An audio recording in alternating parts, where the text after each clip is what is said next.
This is Kincade Salciunas, 97.5 The Fanatic and 97.5thefanatic.com. All right, it is Move Forward Week. I explain more coming up because, damn it, I'm done looking in the past. The Phillies are back. The Eagles start this week. Everything's going my way. It's Kincade Salciunas right here, 97.5 The Fanatic. This is Kincade Salciunas. I believe it would be a failure for the Philadelphia Eagles, the 2024 Philadelphia Eagles, if they do not win the NFC East. The Eagles have had a quiet training camp. And to me, I look at it and say, it's wonderful to have peace and serenity out in South Philly. Kincade Salciunas. John Kincade, Andrew Salciunas. 97.5 The Fanatic and 97.5thefanatic.com. And a good Monday morning, Philadelphia. I'm Andrew Salciunas alongside my man Connor Thomas, who was in for John Kincade one more day. Connor, good morning. Good morning, buddy. You know what? I want to start talking sports right away, but Kevin Cooney, you're on my watch, all right? It feels great in here. Psycho watch. It's 1,000 degrees in this freaking studio. Like, people, remember there are people that come in after you, all right, Kevin Cooney? Hey, man. Crying out loud. It's sweltering in here. Okay, well, I'm going to tell you something. Move forward. Wow, way to go. Way to steal something from my book of moving forward. All right, good morning. I got that out of the way. It is Eagles week, damn it. The Eagles are back on Friday. Can I get some football music? Can you hit me with something, B-Gun? I'm sorry. I'm sorry to throw that out of nowhere. The Eagles are freaking back on Friday, and I got no football music. The Eagles take on the Green Bay Packers in Sao Paulo, Brazil this Friday. It's an 8:15 kickoff. You and I and Bill Colarulo got the pregame show on Friday from Xfinity Live. Like, this is going to be the longest week possible. I just know it is. This week is going to take freaking forever until Friday night. I just love the fact that it's on Friday and not Sunday. Yeah, absolutely. I mean, we're 4 days away, dude. This is essentially what would be Wednesday of a normal NFL game week. We are right there. There it is. It is right around the corner. The Eagles leave on Wednesday to go to Brazil. Yes. And, oh, my goodness. And then they batten the hatches and they stay in their hotel room. And well, yeah, but I'm only here for the football, baby. Big Dom's working overtime. Yeah, he is. But they're going to be fine. They're just going there for football. Can't wait. It is unbelievable. Football is here. And we get to put everything from last year behind us and put it to bed. And that's why you heard Connor say move forward. I said it in the little teaser. It is move forward week. At least move forward day on Monday. Because here's the deal. I am tired of looking back. I am tired of it. We had to do an entire offseason starting in January, but really probably starting in December when everything went to crap for the Eagles. Right, when the downfall was happening. They lose to San Francisco. They lose to Dallas. Yeah, we're all like, oh, my God, is this really I can't believe they lost these two games. Those weren't the games that stick in my craw. The games that stick to you are the Arizona Cardinals, the New York Giants, the final week of the regular season. Of course, the playoff game against the Tampa Bay Buccaneers. But since December, right, we've been bitching about the Eagles, complaining about the Eagles, worrying about the Eagles, questioning the Eagles. They decided to come back with Nick Sirianni. That led to talking points. The Nick Sirianni, Jalen Hurts disconnect led to lots of discussion. Should this player be traded? Should that be a player be traded? Why is Hassan Reddick not on the team? Then we find out why Hassan Reddick is not on the team. Oh, they should draft this guy. They should draft that guy. All of that is over, and it is time to move forward. But it's not just move forward like let's get ready for the regular season. It's move forward because I don't want anything from last year, any of the negative stuff that we talked about last year to carry over into this season. Because whatever the problems the Eagles had last year are problems the Eagles had last year. The problems, if any, which there will be, that the Eagles have this season are problems from this season. There is no carryover, right? Conversations about Jalen Hurts' leadership. We now know that he is now the guy. Right, Jason Kelce's gone. Fletcher Cox is gone. There's no questioning of who the actual leader is. It is now Jalen Hurts' team. Nick Sirianni spoke as much over the weekend. You'll hear from the head coach at times throughout the show today. Blitz pickup. Jason Kelce's no longer here, so now it is all Jalen Hurts' offense. Questioning the offensive creativity. That's done because Kellen Moore is now the offensive coordinator. And if it is not creative. We know who it is. We know whose fault it is because we know there is one man running the ship offensively. We also know there's one man running the ship defensively with Vic Fangio. It's not Sean Desai and a team of people and Matt Patricia calling plays on third down. No, it is Vic Fangio's defense. If there's even a hint of somebody else putting their grimy little fingers on the defense, Vic Fangio will probably walk away, right? Anything that you were worried about from last year is done. I believe Jalen Hurts is better this season. I believe this offense is better this season because of the coaching. I think the defense is better because of the coaching and also because of the talent. They don't have a bunch of older guys that are going to try to duct tape this defense, right? You now have a bunch of young players that there will be a learning curve for, but we believe there are higher upsides for guys like Quinyon Mitchell and Cooper DeJean and Jalix Hunt than guys that you had last year.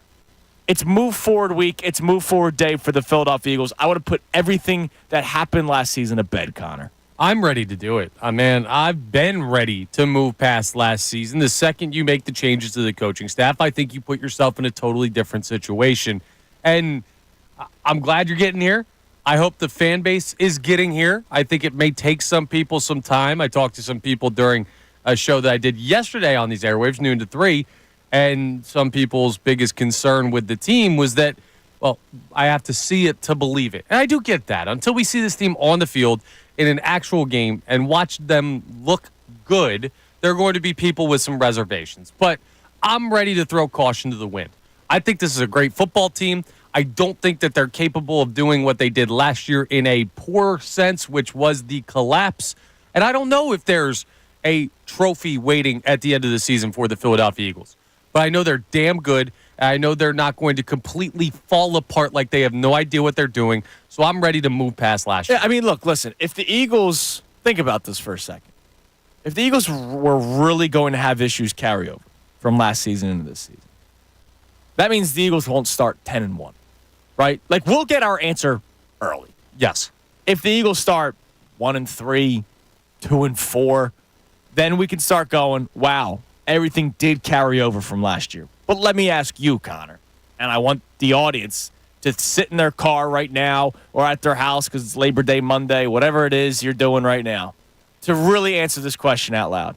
Do you really think they're going to start 2-2 or 1-3 or 4-6? No. Exactly. No, not remotely. I mean, at the absolute worst, 2-2 through 4 games, and that would be like something went devastatingly wrong. Yeah, it means you lost to either the Falcons, Saints, or Buccaneers. Like, because if you're 2-2, that means you probably lost to the Packers, and then it's Falcons, Saints, Bucks. Because you're not going to beat the Packers and then go 1-2 in that stretch in the NFC South, the worst division in football. Like, absolutely that's not going to happen. So it is move forward week for the Philadelphia Eagles, and if you believe there is a carryover, or if you're worried of a carryover, feel free to chime in on the text line, the phone line, 610-632-0975, and let us know what you are worried about that could carry over. Because I'm at the point where everything is put to bed.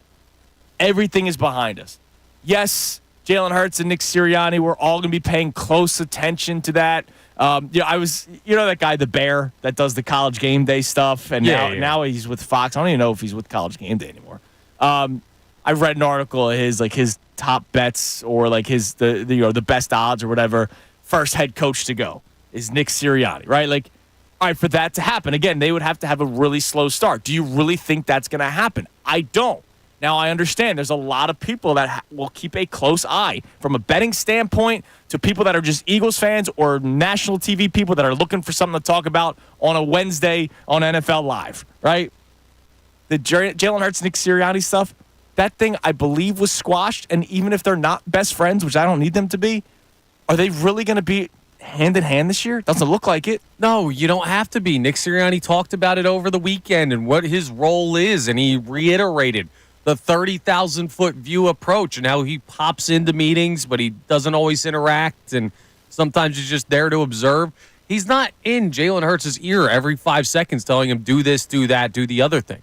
That's Kellen Moore's responsibility this year.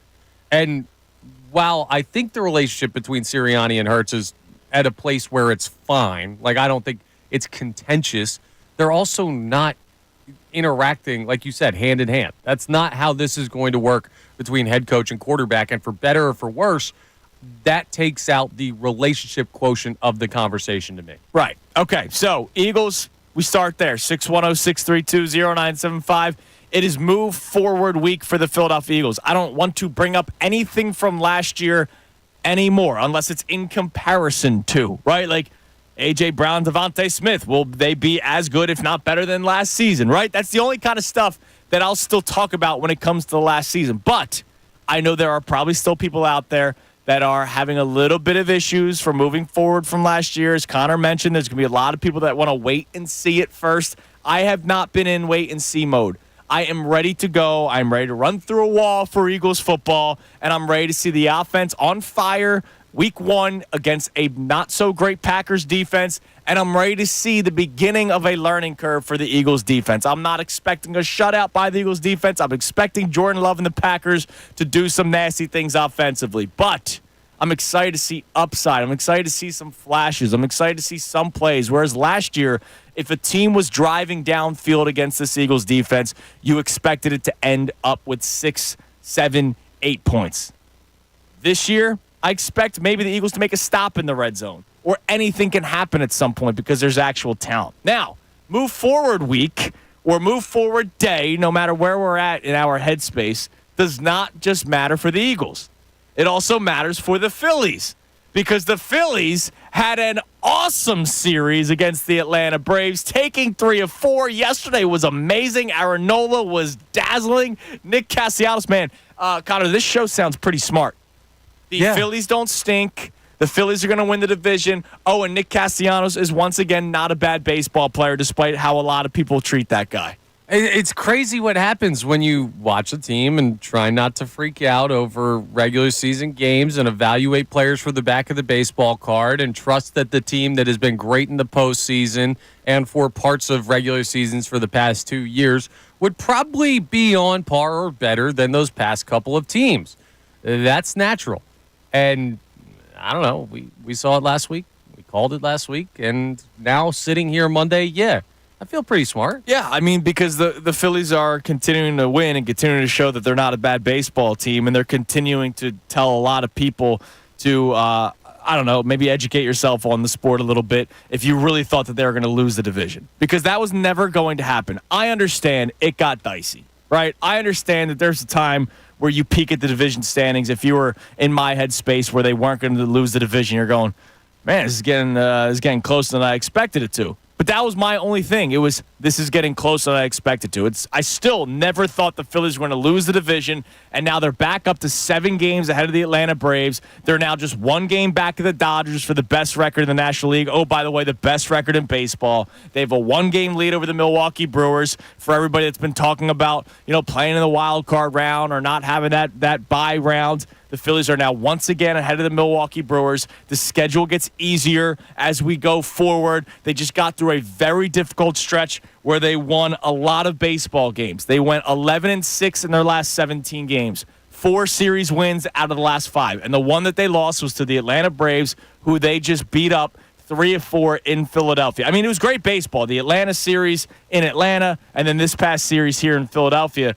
But the Phillies end up winning it. And so I'm ready to say that I don't want to hear about the struggles anymore, right? You can point out some things that you don't like. Maybe you don't like approaches. Maybe you don't like the defensive alignment sometimes. Maybe you don't like that the Phillies didn't address a back end of the rotation star. There's some things that you can still say. Look, I'm not saying don't be critical of the Eagles. I'm not saying don't be critical about the Phillies on move forward week. But what I'm trying to say is when it comes to the Eagles, I don't want to hear about the collapse last year and how that's going to carry over into this season. When it comes to the Phillies, I don't want to hear about that 8-week stretch anymore. And then, this is the reason why they're going to lose. How about this is the reason why they're going to win? Resilient baseball, great pitching, great bullpen, timely hitting. Like all these things that the Phillies are good at that got them to an 81-56 record, that got them to historic marks in their franchise's history through 50 games, 60 games, 70 games. That baseball team that was red hot for the first 3 months of the season, that team didn't die, okay? I understand it was bad. man, they're showing signs that they are back, or you can say that they are back officially. Yeah, absolutely. My level of telling them or telling people that they're back was always 3 wins out of 4 series. They accomplished that before the matchup with the Braves in the Houston Astros series earlier last week, and they proved that thought process right by what they did against the Atlanta Braves. And the other thing you got to think about, too, if you're someone who's still looking at this Phillies team like, I don't know, the offense was kind of quiet in a couple of those games. They had to come back from down 4 in game 1 and down 2 last night, and you're worried about the offense and the level of production. Folks, the Phillies have been in a lot of postseason games the past 2 years. How many did they win 7-1? How many did they win 8-2? Like, every once in a while you will have a nuts postseason game, but most of them are like what you saw last night. It's going to be a tight game. You might have to come back from a 2 to 3 run deficit at points. You might have to fight till the very last swing, even if it takes 10, 11, 12, 13 innings. Who knows? But this team is doing what they did earlier on in the season and proved they're capable of, which is never be out of a baseball game, fight for every last at bat, and find a way to end up with more runs than the other team, whether it's 1 or whether it's 100. This is a good baseball team, and we're back to watching. I mean, they're more than good. They're an elite baseball team. I mean, seriously, if you think about it for a second. All right, I know the Braves had some success against the Phillies this season before this past series where the Phillies took 3 of 4. Because of the Braves' injuries, they are not an elite baseball team. When they're healthy, they are. Ronald Acuna Jr. and Spencer Strider make them an elite baseball team. By the way, Chris Sale is still outrageous, and I'm glad that the Phillies didn't have to face him again.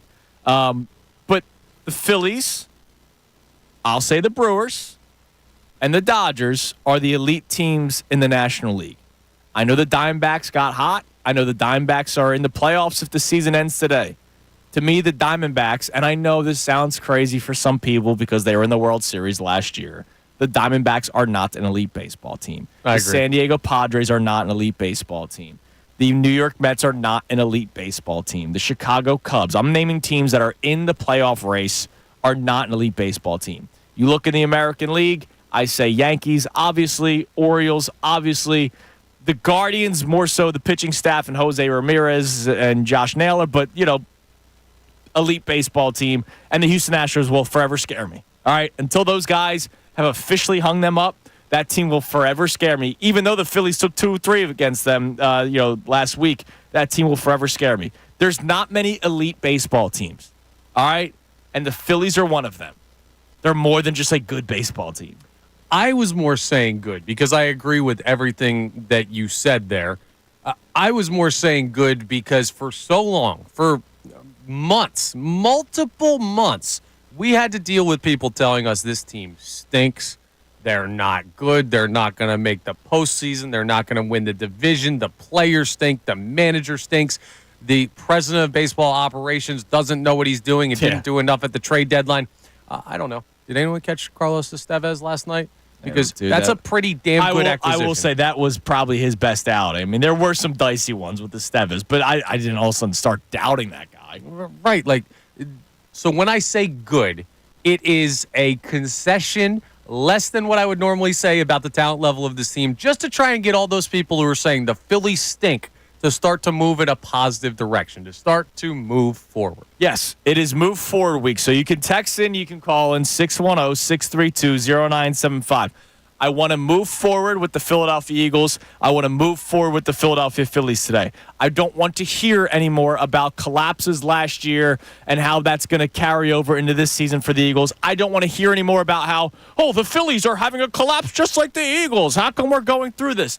No, that stuff got put to bed over the weekend and last week when the Phillies took care of business against the Royals and the Astros and the Braves, right? And you saw what this team's made of, and I get it. The offense back into that lineup yesterday. Real Muto, hitless. Brandon Marsh, hitless. Austin Hayes, hitless. Edmundo Sosa, hitless. Cody Clemens didn't get a hit when he came in for Edmundo Sosa. I get it. Back in the lineup didn't have a hit. You're not expecting your players to get hits every single night. But for the people that would probably point that out, aren't they the same people that say, well, they shouldn't matter. The stars should be the ones that play well? You got a hit from Schwarber, Turner, Harper, who both scored runs. Castellanos with a big night with 3 RBI. I mean, you got basically what a lot of people demand for. The high-priced players to step up, which they did, and the high-priced starting pitcher in Aaron to step up, which he did. How about that, by the way? We're not going to let this go by without talking about the stretch that Aaron Nola is on, the stretch that Zach Wheeler is on, Ranger Suarez coming back. I know you lost. The only game in the series you lost was a Ranger Suarez start, but he didn't look like miserable out on the mound. He's still, you could see why he was such a big player for this team early on in the season. Christopher Sanchez finds a way to get you a win. Like, this team, I don't know how people just, I brought it up like a month ago. Object permanence in the city when it comes to sports teams is a crazy thing. If you don't see it right now in the moment, you forget what happened before in the season, and you forget what could happen again. This team is back to being the team they were for the first 3 months of the season.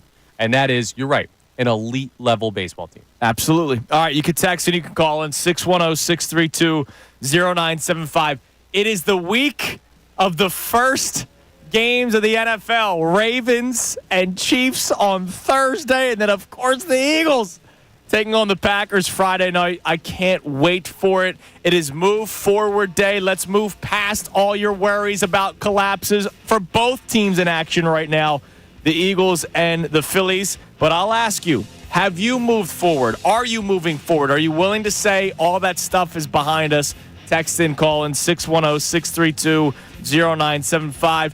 Nick Sirianni and Jalen Hurts spoke over the weekend. We'll play you audio from those as the show goes on. And coming up next, part of the reason why I say it's time to move forward, all the problems from last year are behind us.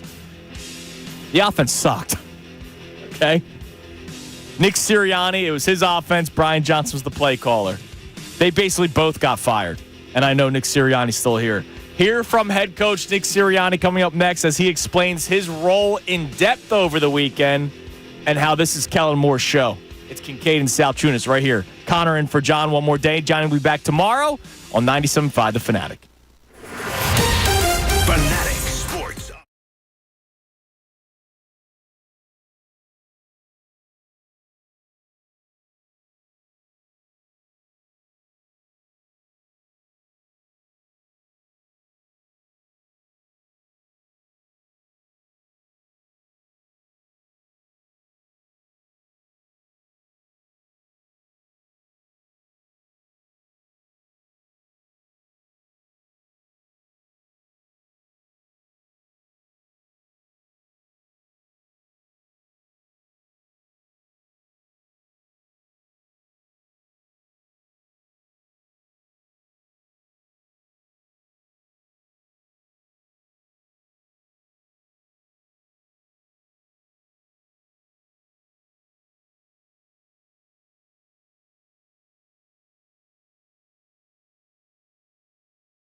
Honor in for John one more day. Johnny will be back tomorrow following this Labor Day Monday. For those of you who are off from work today, I hope you enjoy it, and I hope you're getting ready for week 1 of the NFL, which comes on Thursday. I mean, now's the time, right? We got a fantasy football draft tonight. I got another one tomorrow, right? Getting geared up for plans that people are making for the games. We have reached that time of the season, that time of the year, and I absolutely love it. Can't wait for Friday night, and can't wait for tomorrow now because the Phillies are off today, unfortunately. They're back at it tomorrow.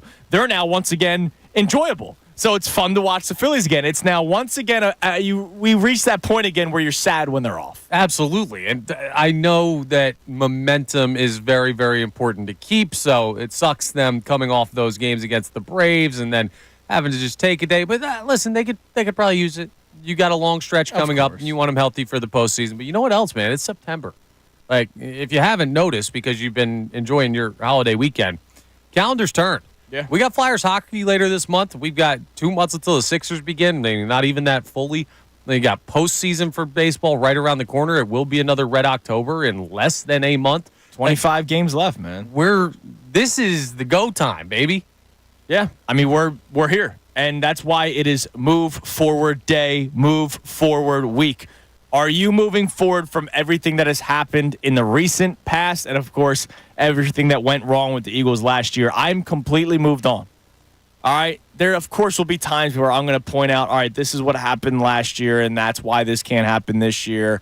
Or if something does happen this season, I'll go, this is why they collapsed last year and it's not happening this year. Because we are going to use the first couple of weeks of the Eagles season as context to compare to what happened last year and why they're not going to have the same downfall. But in terms of my mentality, in terms of any worry that I have for the Eagles, I have worry about some things with this team, right? Pass rush is something that I am worried about when it comes to this team. We will see how the linebackers play this year. Not in compared to last season, no.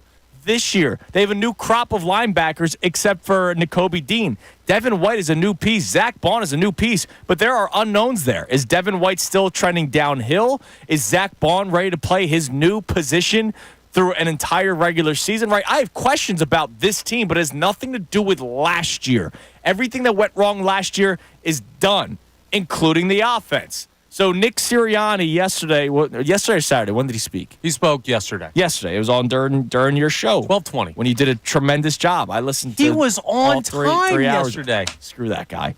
Honestly, dude, he's on time for you on a Sunday, but can't be on time for us during the week. Well, it's game week. He's zoned in. We got back from a break at like 12:20 and 30 seconds, and he had already been answering a question. It was insane.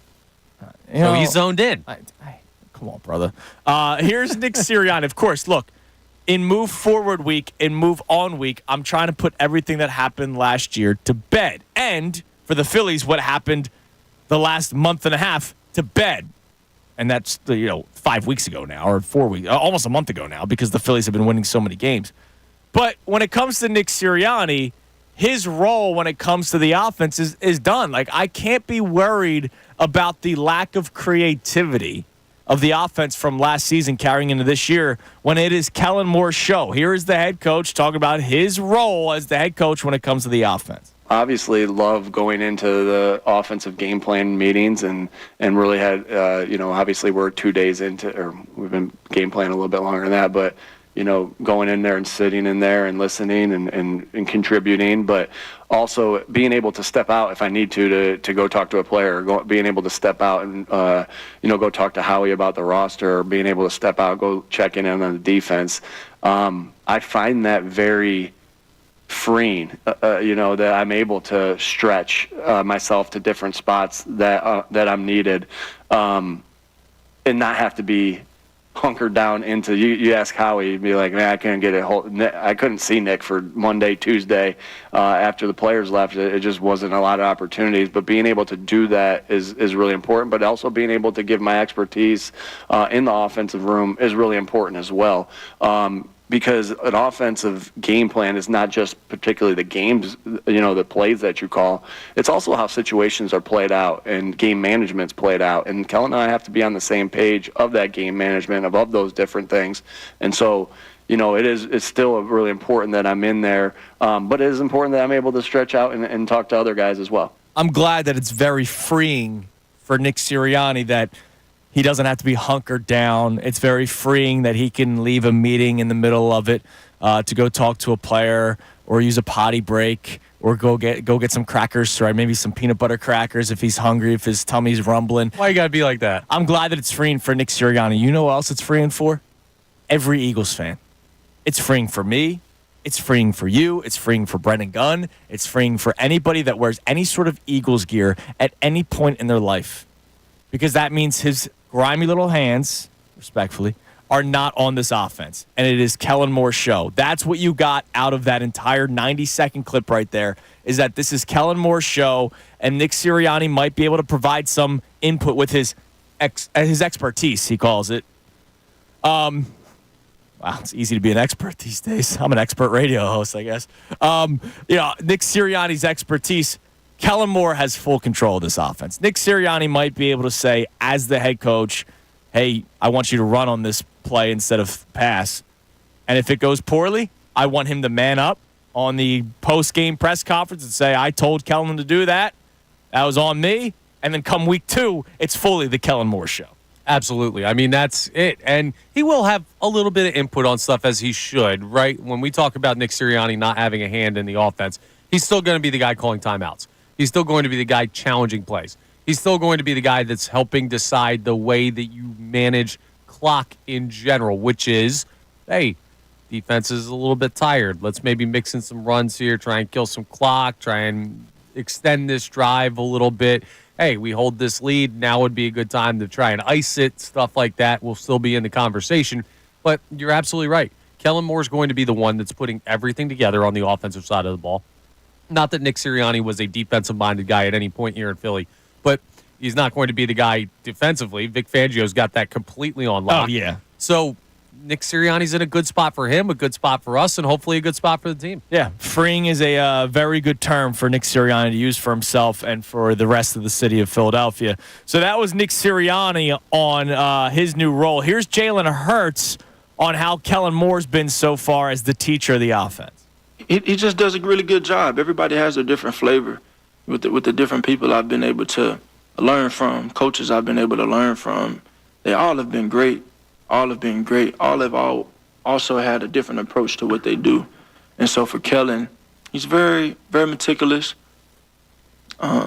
strong-minded for sure, and he has a vision, and I think he's doing a great job so far, and, we're excited for what's to come for us. And I don't think that's like a shot at anybody in the past. He's just excited for Kellen Moore. He was very careful with what he said, by the way. Yeah. I mean, everybody was good. Everybody's good. Like, I think Jalen Hurts was like, you know what, this is my last press conference before the season starts. Let me be as careful as possible, talking about how great everybody has been in my career. But he's very excited for Kellen Moore. We've heard Devontae Smith speak glowingly on Kellen Moore's offense and A.J. Brown and a lot of guys. So you should be excited. I'm fired up for it.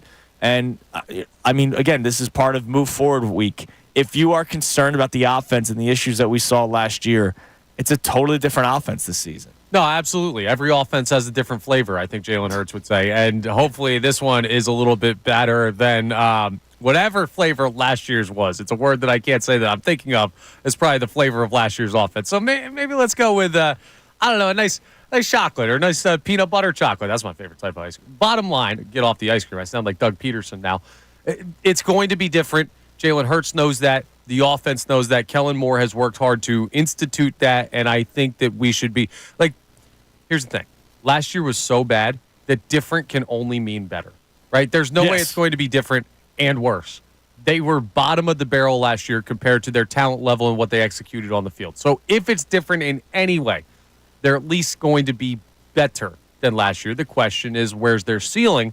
And that's something we'll find out as we watch them through the first couple of weeks and see what the system actually looks like. So you've been doing a tremendous job filling in for John, and John will be back tomorrow. Brendan Gunn's been doing a great job sitting in your seat the last week and a day. B. Gunn, your thoughts on Move Forward Day, Move Forward Week? I want to say the whole week, not just today, but, we can focus on the here and now.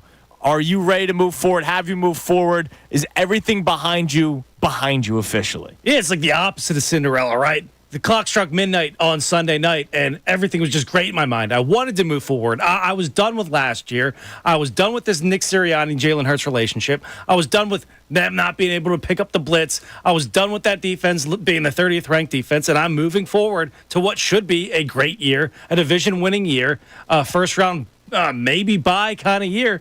Why not just get excited at this point? There's no point in getting angry over spilt milk from last year anymore. It's all about 2024 in my mind. And as far as the Phils go, moving forward from those bad 2 months as well. Yeah, I mean, we needed that. I mean, this stretch, and I hope there are Phillies fans that have moved forward. There are a lot of people that, as we know, Connor, if the Phillies were to get swept by the Blue Jays, right? They're off today. They're back at it tomorrow and Wednesday. If they were to get swept by the Blue Jays, there would be a lot of people that would go, thank God it's football season. Right, I'm done with this team. Yeah, time for the Eagles. I'm done with the Phillies. Like, those people that are always waiting for the next shoe to drop, the doom and gloomers. I remember last week on Friday, we literally had a conversation of how does sports provide you enjoyment? If you didn't get enjoyment out of this 4-game series with the Phillies against the Braves, the 3-game series against the Astros, I know the third and final game put a sour taste in everybody's mouth when they lost 10-0. They were getting no hit.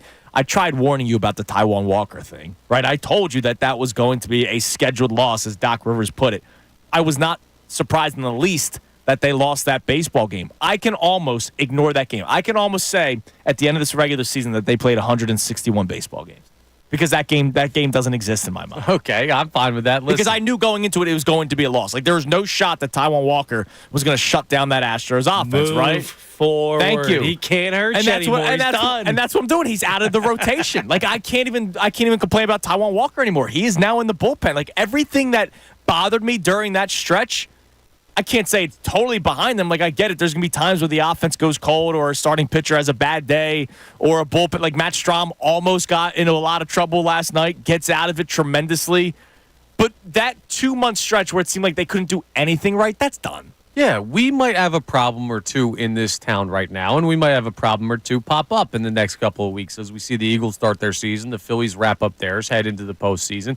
Not everything's going to be perfect, but, folks, we got to look in the mirror and then look around at the other fan bases in this country. These are champagne problems compared to what a lot of fan bases are facing for any team, any sport. Go across the board for Philadelphia sports right now. It's pretty damn good to be us. Right, absolutely. All right, coming up next, we get to your text messages. It is Move Forward Day. Put everything behind you. The Eagles collapse and the Phillies 2-month stretch. That stuff is done. We start to move forward. I would love to hear from you on the text line, 610-632-0975. If you're not moving forward, feel free to explain why, and hopefully that we can help you move forward with us. All right, because maybe you just need a little kick in the right direction, right? Every once in a while, Cooper starts walking left when we're trying to walk straight. I don't know why. He just decided to take a beeline. So then I had to, kind of just grab his hands and no, this way. I'll do that for a lot of Philadelphia fans today if necessary. It is Kincade and Salciunas. John out one more day right here on 97.5 The Fanatic. ESPN's Adam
36 on Kincade and Salciunas, 97.5 The Fanatic.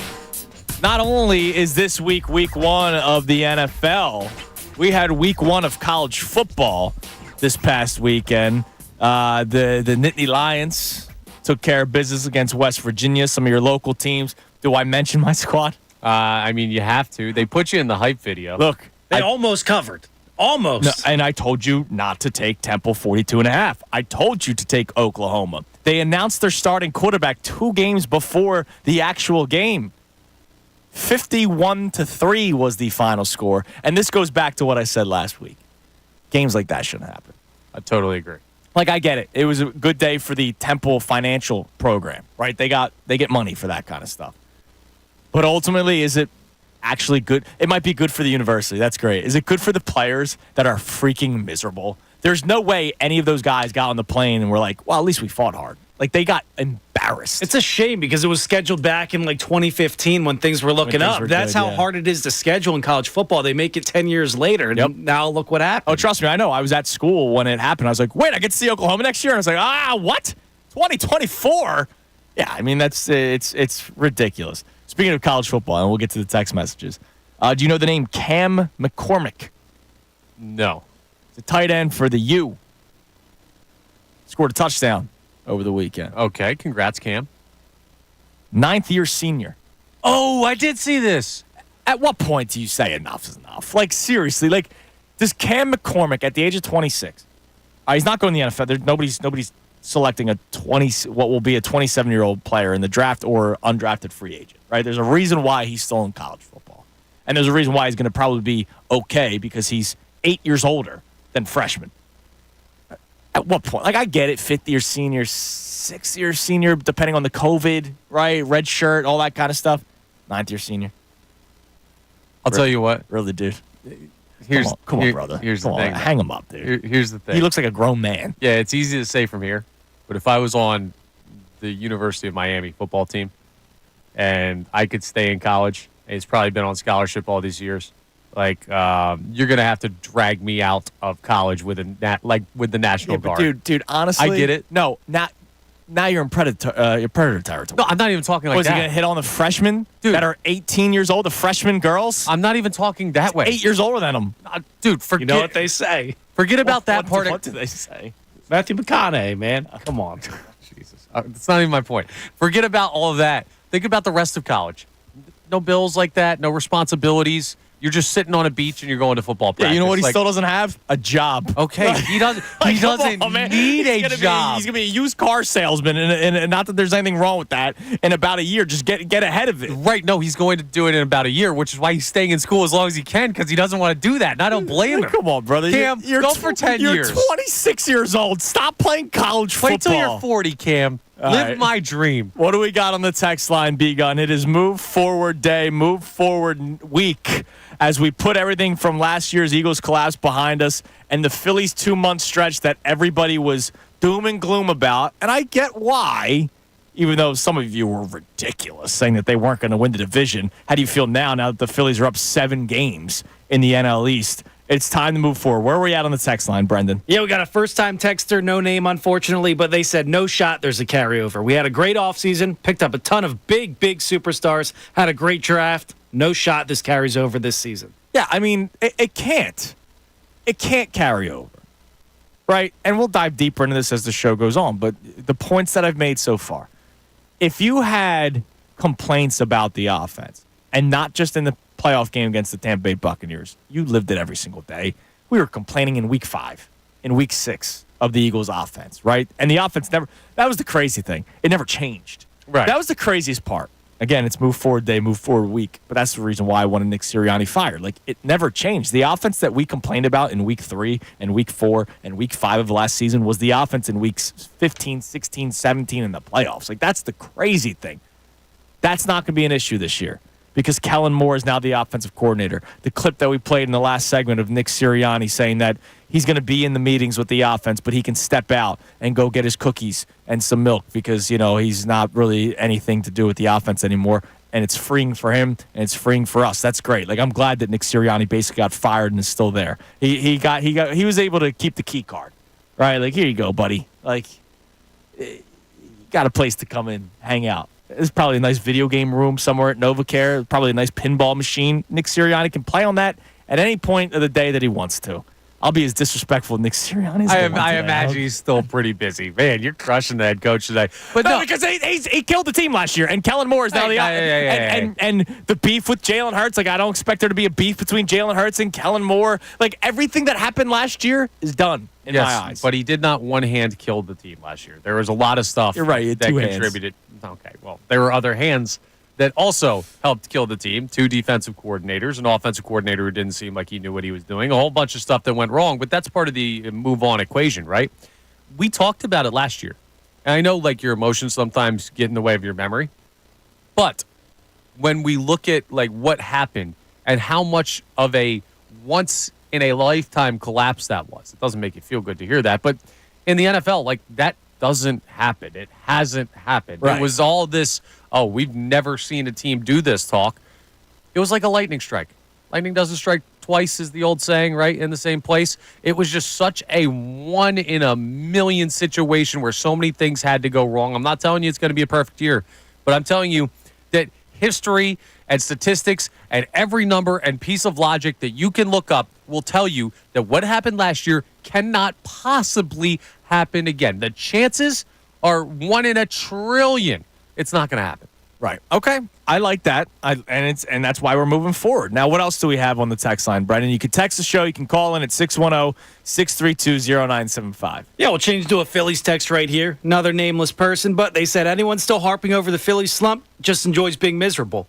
Baseball is a marathon, ups and downs. It's okay to admit they're playing bad, but now they're playing back to elite baseball and turn the focus towards making another World Series run. And look, it was down. It was. I didn't run from that. We talked about it every day. I remember we had a texter, I think it was last week or 2 weeks ago, whenever it was. Oh, wow, you guys talk about them the day after a win, but you don't talk about them the day after a loss. I mean, that's just incorrect. Like, I appreciate you listening to the show, but it seems like you pick and choose when you listen. Like, when the Phillies were losing baseball games, we pointed out especially all of the issues that went into those losing games. And there are still some issues. Like, there's going to be games where the offense doesn't get a hit. Or, they don't get no hit. But they aren't hitting the ball well. They strike out a lot. Nick Castellanos, he had the biggest day out of anybody on the Phillies offense yesterday. He also had probably one of the worst at-bats I'd ever seen in, the 9th or 10th inning when he swung at 3 sliders that were well off the plate. Hey, man, that's the Nick Castellanos experience. They weren't even close, right? So the guy that I am trying to tell people to stop bad-mouthing at any given moment, especially now when he's playing as good as he is, he still had one of the worst at-bats that I've seen this season with those 3 sliders that didn't even come close to the plate, and then you question why he got a fastball in the last at-bat. Like, I question why pitchers might be dumb or coaching staffs might be dumb when you saw what Nick Castellanos did in his last at-bat and you give him a fastball down the middle of the plate. Like, that is just stupid. But whatever. He hit the baseball. He drove in the 3rd RBI of the game for him. They won 3-2. Like, that stuff that you were complaining about, I get it. It could still come back up, but right now it's not. So why still live in fear? Like, move forward. Absolutely. That's the name of the game this week. It's time to get past all the stuff that we were worried about and enjoy the moment that we're in. All right, coming up next, we'll get to more of your text messages. We'll reset the show. You can text in, call in 610-632-0975. But a lot was discussed recently about Jalen Hurts' new role, something I wish that I could have seen during a preseason game. That's Blitz Pickup. We talk about that next. You'll hear from Nick Sirianni on it. There's more to come on Kincade and Salciunas. Connor and for John one more day right here, 97.5 The Fanatic. Fanatic Sports Update. Casty Berry.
Fanatic on this Labor Day Monday. I'm sure a lot of you are still probably asleep and in bed, and I'm just talking to, the Connor and Brendan. Hey, man, we're here. We're chatting. Damn right, man. I'm getting this comp day, baby. Holidays are right around the corner.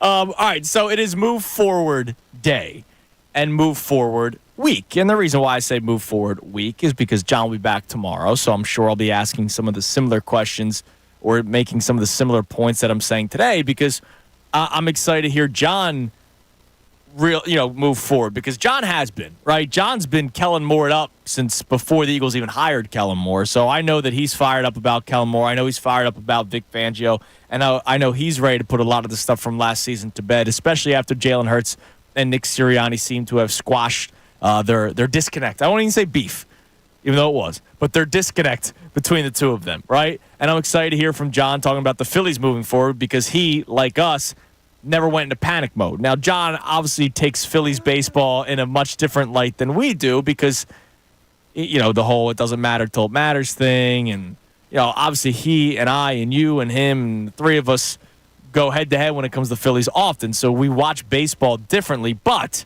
he has never gotten off of the winning the division bandwagon. From when the collapse was happening, whatever term you want to use it, the slump. When the major slump was happening, let's appease the audience, because there are people that say it's more than a slump. The very little tiny slump. When the major slump was happening for the Phillies, he didn't say that they were going to start losing the division. He was saying it from the beginning, when the season started, that they would win the division. No, absolutely. He was fair on that, and he's believed that the whole way, and he's going to be proven right, because the Phillies are going to win the NL East. Yes. And they're in great position after that series against the Braves. Now, there are some things that he will have to move forward that I think we should talk about as the week progresses, which are like the little things and how much they actually matter to the ceiling of this baseball team. But everybody is going to have, you remember I brought up, there are going to be problems at points? Yes. Everyone's going to have little concerns here and there. Coming out of the All-Star break, we did a whole show of what is sustainable, what is not. And we pretty much said everything is not sustainable. That's the thing. I don't want to say, we warned you, right? Because the collapse, I don't want to use the word collapse, because the season, they're going to little tiny minuscule slump. Let's just say the major slump that the Phillies went through, right? Because I got to do that myself. I got to train myself to stop saying collapse, because they're going to win the division. They were never going to lose the division. But during that major slump, before it happened, did I envision a major slump like that? No. But did we not do an entire show coming out of the All-Star break for the Phillies of what's sustainable and what isn't? And I believe you, me, and John all gave different answers, because everything that they did in the unofficial first half of the season was not going to continue the way that it was. But people might take that the wrong way. And here's what sustainability means: the ability to keep doing it over and over and over. Sustainability is a cousin of consistency. Now, here's what not being sustainable doesn't mean. It doesn't mean that if they don't do it for a month or two, that they are no longer capable of being that team. It doesn't mean because we thought the pitching wasn't going to be the same all the way through the season that they can't do that for the next month and then through October and win the World Series. It doesn't mean that the offense can't go through that 2-month stretch, that major slump, and then start to hit the ground running again when it matters most. It doesn't mean that they're not capable of being that team. It just means that over 162 baseball games, it's more likely than not that they don't do it every month, every week, every series, every day. Right. There was no way that was going to continue. Think about this for a second. We had an Open that used to play, because I said it statistically, and I made it very clear I did not believe that they were the same arms. But statistically, through the month of June, Wheeler, Nola, Suarez, Sanchez, and Turnbull at the time, that rotation was doing better than the rotation of the 2011 Phillies that won 102 games, that had Roy Halladay, Cliff Lee, Roy Oswalt, Cole Hamels, and I think the Vanimal, right? Wasn't the Vanimal? Joe Blanton, baby, wasn't it? Yes, you're What right. Did you go Vance Worley? I think Vance Worley was also in that rotation. Hold on. A quick Google search will tell me if I'm correct or not. What year? 2011. Yeah. Vince Yeah, Worley the got Vanimal. double-digit wins that year. Yeah. Wait, really? Joe Yeah. Blanton made 8 starts that year. The Vanimal made 21. I think he my won bad. like 11 This games. guy, Mr. Locked Hey, On we're Phillies both right. podcast Don't over you here. point at me. Move forward. Yeah, Vanimal won like 11 games. Yes, he forward did. He to went 11 and 3. 2011. Come on now. But the Phillies rotation through the month of June this year was better than that 2011 rotation. And I remember saying at the All-Star break, that wasn't going to continue. Like, with all due respect to Ranger and Christopher Sanchez and Nola, Wheeler's the only guy I'll put into the class of those guys because he's pitching for another Cy Young finalist. He might not win it, but he's going to be up there. Those other 3 arms, they're not coming close to the careers that those other guys had. Well, Nola's all right. Yeah. Nola's all right. Put some respect on my boy's name. Look, he had but a great game. You're right about Suarez and Sanchez, but like that's the thing. That was never going to be sustainable. We talked about it. We acknowledged it. What we saw though is we saw them do that for 3 months, right? We saw them go out and be the best team in baseball, play pretty clean, perfect baseball for like 3 months. Right. As good as you could expect any team in the history of this franchise to play. And then you expect at some point them to not be that team. But what I saw over those 3 months is why I never wavered over the major slump. Right. And it's the fact that this team is capable of that level of play for a sustained period of time. Maybe not a full season, but a sustained period of time. We read the quotes from Pat Gillick in that article that Todd Zalecki put out on MLB.com about John Middleton. What? Oh, by Pat. Yes. Yeah. Sorry. What did you think I was saying? No, continue. I'm sorry. Okay. I thought you were going to quote John Middleton. You accidentally called him Pat Gillick. No. Pat Gillick was in there talking about Yes. how it takes luck to win the World Series. Like, all you can do is put a team out there that is a proven high ceiling, that puts themselves in good standing in the postseason, where they're not like the final team, and hey, maybe that works these days, but good standing in the postseason, and hope that they hit that ceiling at the most important time. And the Phillies are capable of doing that. And that's all you can ask for, folks. That's all you can freaking ask for. Yeah. And we always talk about getting hot at the right time, and maybe that right time is right now with what they've been doing, the last 2 weeks. You can text and you can call in on Move Forward Day, 610-632-0975. We'll get back to the text line in a second. But one of the other things, speaking of Move Forward, we played you a clip from Nick Sirianni earlier in the show about how we are moving forward with Nick Sirianni no longer handling the offensive duties, play calling, designing, you name it. Thank God that stuff is in the past. We are moving forward with Kellen Moore. We're also moving forward with Jalen Hurts and a new role that he has, and that's being the signal caller for blitz pickup. And if you remember, it was earlier in the offseason when they started talking about it for the first time that Jalen Hurts would be the guy. I forget when it was, but it was before they played the first preseason game, because I remember saying, I want to see this in a preseason game. I want to see Jalen Hurts call out a blitz or two in the 1 or 2 drives that they go out there for, because Cam Jurgens is not going to be the guy that does it, and Jalen Hurts was excited for it. When that news first came out and he first was asked about it, he straight up said he was excited for the opportunity. He thought Jason Kelce was tremendous at it, but he was excited to add that to his plate. So I wanted to see it in the preseason. Unfortunately, we didn't get it. We'll see it Friday night and how he does. Here's Nick Sirianni talking about Jalen Hurts and his new role picking up the blitz. There's things that happen at the line of scrimmage. There's some teams that it's all the quarterback. There's some teams that it's all the center. There's some teams that's a mix. And, and so, again, it was Jalen being able to do some other things at the line of scrimmage, and Kelce handling a big portion of it. What he said is, what he said is 100% true. And now it's all Jalen Hurts. There's no Jalen Hurts and Jason Kelce, and that is not me taking any I'm glad that Jason Kelce was the center of the Philadelphia Eagles and did everything they did. 2 years ago, he had the same role. They got to the Super Bowl, right? This could blow up in my face. Jalen Hurts could be awful at it. Right? Jalen Hurts could go out there, and the first play, they could send 2 guys through the A-gap, 1 guy on the A-gap, 1 guy off the edge, maybe a nickel blitz. They could do anything. And Jalen Hurts might not see it and get smacked and throw a pick 6 on the first play of the Eagles offense.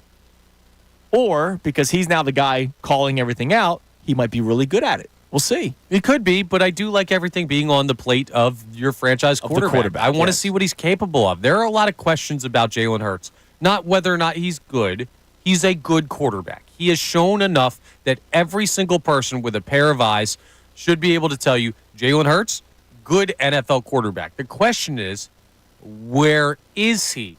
in that pantheon of good NFL quarterbacks. Is he great? Is he elite? Is he a guy that you can trust to put you in the Super Bowl conversation every year that he's here in Philadelphia? Because there are guys around the league that do that, and part of that is going to be growing his game. And now, as we reach, his 5th year in the NFL, his 4th year as a starter, yep. You're looking at there's not as much that needs to be answered. It's not so much, does he have the arm talent for the NFL, like we asked when he was younger. It's not, can he read a defense? Because I think he's proven that he's capable of doing that to some extent. It's the nuances of the game. Blitz pickup is a next natural step, and it'll be, if he can do that, you believe in the mental part of the game more. You believe in his ability to manipulate the pocket more. You believe in his ability to be in the right play more, and it just opens up so much more if he can do this. So you can text and you can call in 610-632-0975. Speaking of Jalen Hurts, I want to play another clip for you in a couple of minutes. And this will lead to another discussion as this show goes on, because Jalen Hurts, the franchise quarterback, forget Jalen Hurts' name. Franchise quarterback is a hot button topic, right? In any major city when it comes to sports. If any city that has a clue when it comes to sports, obviously the franchise quarterback is a major talking point. Sirianni said something about Jalen Hurts that I'm excited to play for you and to talk about it. But what do we have on the text line, Brendan? Again, it is Move Forward Day, Move Forward Week. We're putting everything from last year's Eagles season behind us as we get set for Friday's opener.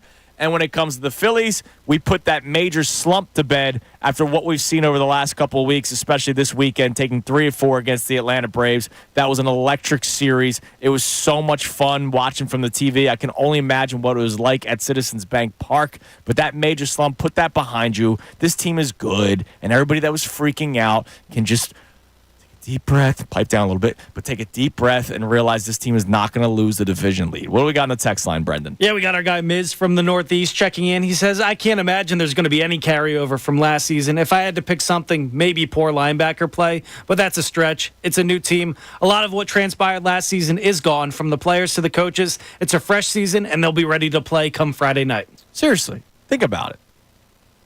What went wrong last year with the Eagles? All right. Hurts, Sirianni, disconnect. Yes. Let's say that's number one in the power rankings of what went wrong for the Eagles, whether we knew it at the time or we have since learned it. Hurts, Sirianni disconnect is probably the number one thing that went wrong for the Eagles last year. Nick Sirianni is no longer handling the offense. All right, that has since been fixed. Yes. At least we think, right? We think that Kellen Moore... We're in a better situation. Correct. Kellen Moore is now the offensive coordinator. Nick Sirianni's kind of there. So that was the number one issue. Number two issue, I would say, was Jalen Hurts' play at times, right? Even though statistically he had a decent season, at times the turnover problems was an issue. And this is not his fault. The lack of mobility was an issue. He could not do the things that you saw in 2022. All right? So far, he looks faster, which means he looks healthier. He himself said a few weeks ago that he feels better. And he said, I had you guys stop asking me about it. He asked the local media to stop asking about his health, and they respected his wishes, and that's why we stopped hearing about anything. He looks healthier. We can only see how it plays out the rest of the season. But with all these weapons, I expect him to be better, with an added weapon in Saquon Barkley. Don't forget about Jahan Dotson. Yes, Jahan Dotson as well. Linebacker play, probably biggest issue number 3, or let's say coaching, not just Sirianni. Brian Johnson, and also Sean Desai, then eventually Matt Patricia. That's been fixed with now Kellen Moore and Vic Fangio.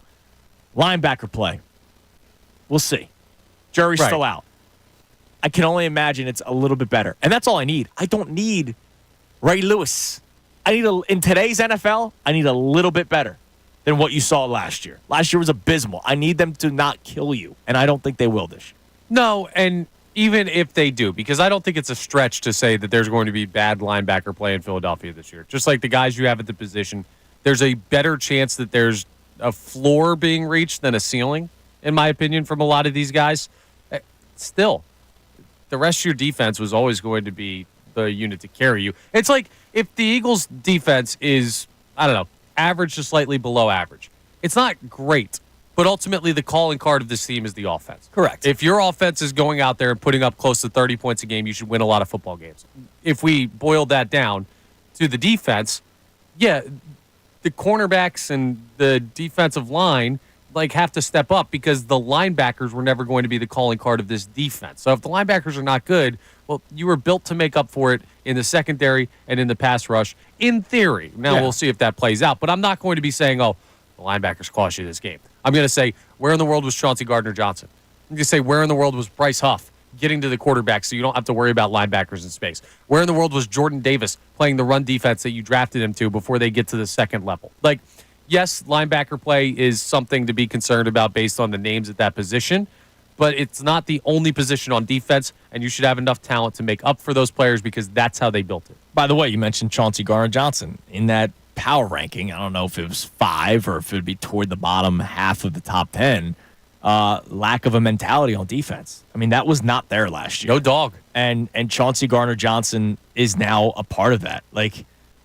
You needed that kind of a mentality and that kind of a talent because I think the safety play was not good last year. So couple bad safety play with a lack of a mentality defensively, that's not gonna suit you very well. Am I concerned about the pass rush this year? Yeah, but you know what? Hassan Reddick was going rogue, and you now know that because of the decision that they made to trade him. And, oh, by the way, you now realize how unhappy he is with the contract, and that's why he's still not playing, right? That stuff, again, out of the 10 issues that you can think of that happened last season to the collapse, what led to the collapse or what led to maybe your, the things that you were worried about before that season even started. I was worried about the middle of the field last year. I think a lot of that is either fixed, improved upon, or just outright put to bed. You're absolutely right. I mean, they've done everything that they've needed to do to put themselves in position to wipe last year away.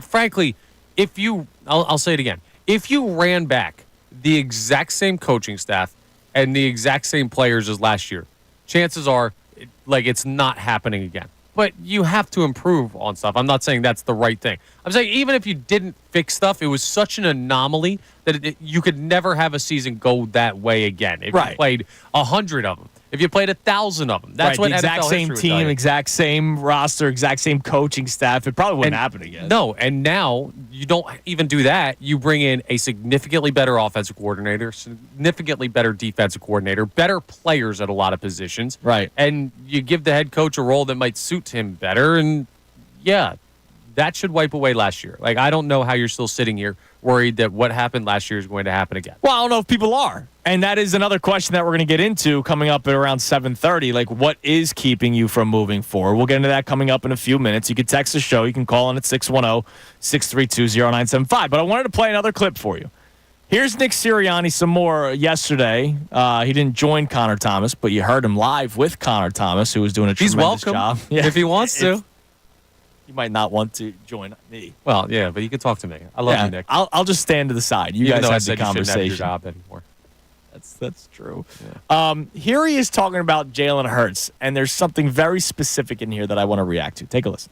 Jalen is at the forefront. This is his team, right? This is, he's a captain. He's the quarterback. And, he touches the ball every play. I felt like there was a lot of very similar coaching points that I was saying to him as far as his role goes that I've said the last couple years. He's the one who's, touching the ball every play, so he's the one who's got to make sure everybody's on the same page. And so, there was a lot of similarities. All right. Forget the whole he touches the ball every play on offense. It's when he says this is his team. And I think if there's any guy built for it, it's Jalen Hurts. Do I believe his leadership being questioned last year? There are real reasons why. I do. The whole, he's so stoic. I love it. When they're winning, that's great. When they're losing, if guys turn to you and look for you for an answer and you have the same robot face, I do believe that's a bit of a problem. And I think that's why, let's face it, the story that Jeff McClain did on his podcast and later wrote about it, and then a lot of other local reporters ended up writing about it, talking about it. It became a national story at times. That's coming from somewhere inside NovaCare. All right. Mike Garafolo wasn't listening to Kincade and Salciunas and saying, let me run with this. No, somebody within the Eagles, probably Howie Roseman, or maybe one of those veteran players like Jason Kelsey who still loves the Eagles but isn't on the team anymore. Clearly somebody got it out to the media, that messaging to the media, and that it needed to be worked on.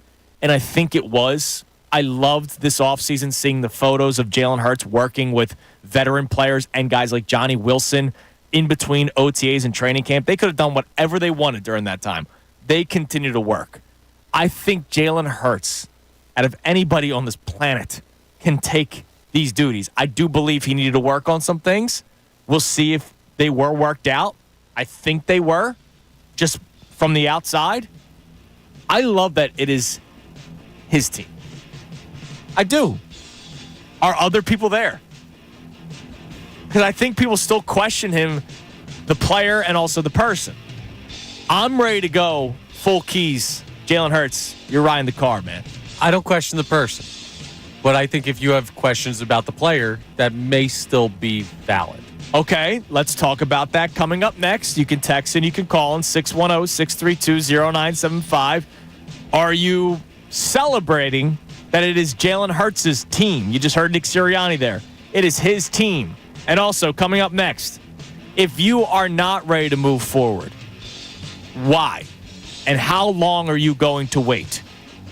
We'll try to dive into that coming up next. It's Kincade Salciunas right here, 97.5 The Fanatic.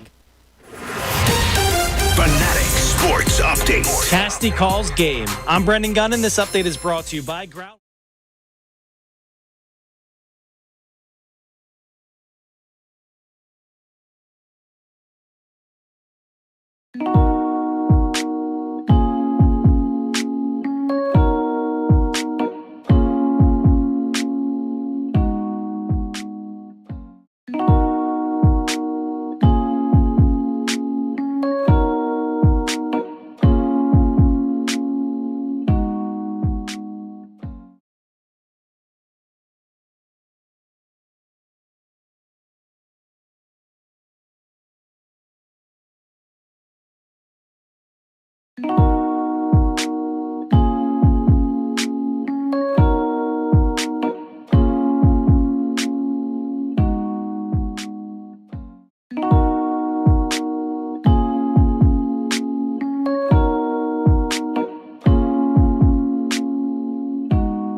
And Alfie from Abington, he said he's rocking with us. He's getting off the 11 p.m. to 7 a.m. shift. I could never do the night shift. No. I give a lot of people credit that do that in any walk of life. My wife did it as a nurse for a couple of years. I no idea how you could do that. Yeah, I don't know where my I could not do the reversed life. Like, I like the sun being up when I'm awake. We do a weird life already. I think you'd be capable of it. Dude, like, I've adjusted. Like, I'm fine. I went to bed at 11 o'clock last night. Like, I'm fine. Well, you're a better man than me. I have not adjusted. I've done this like 4 of the last 5 years. Just need a couple of hours. I don't need to take a daily nap like you two weirdos. Like, don't sleep your life away. I need my beauty sleep. My God. This doesn't happen by accident over here, Salciunas. Yeah, it's not enough sleep, dude. I'll never get used to it, man. Fine. One day you will be. Trust me. All right, so you can text in. You can call in at 610-632-0975. Our topic today, it's Move Forward Day, Move Forward Week. We are putting everything from the Eagles behind us. We are putting everything from the Phillies slump behind us. At least we are on the show. So I'll now ask this question. For those of you who will not, we will try, because I always like seeing both sides of the argument. We, as a show, will try to figure out why people won't put that stuff behind you. Now, I do want to hear from you on the text line and the phone line as to why you won't put things behind you and how long you're willing to wait or needing to wait. Like, I do believe it is cowardice to say, I'll make my judgment after week 6, right? Eagles play their first 4 games, have the bye, and then I'll see how they come out of the bye, and then I'll determine whether or not this football team is better than last year. Come on, say it with your chest. Do not be a coward. For those of you who say, oh, yeah, the Phillies are playing good baseball now, but you just wait, they're going to collapse again. Maybe that's not cowardice. That might be stubbornness.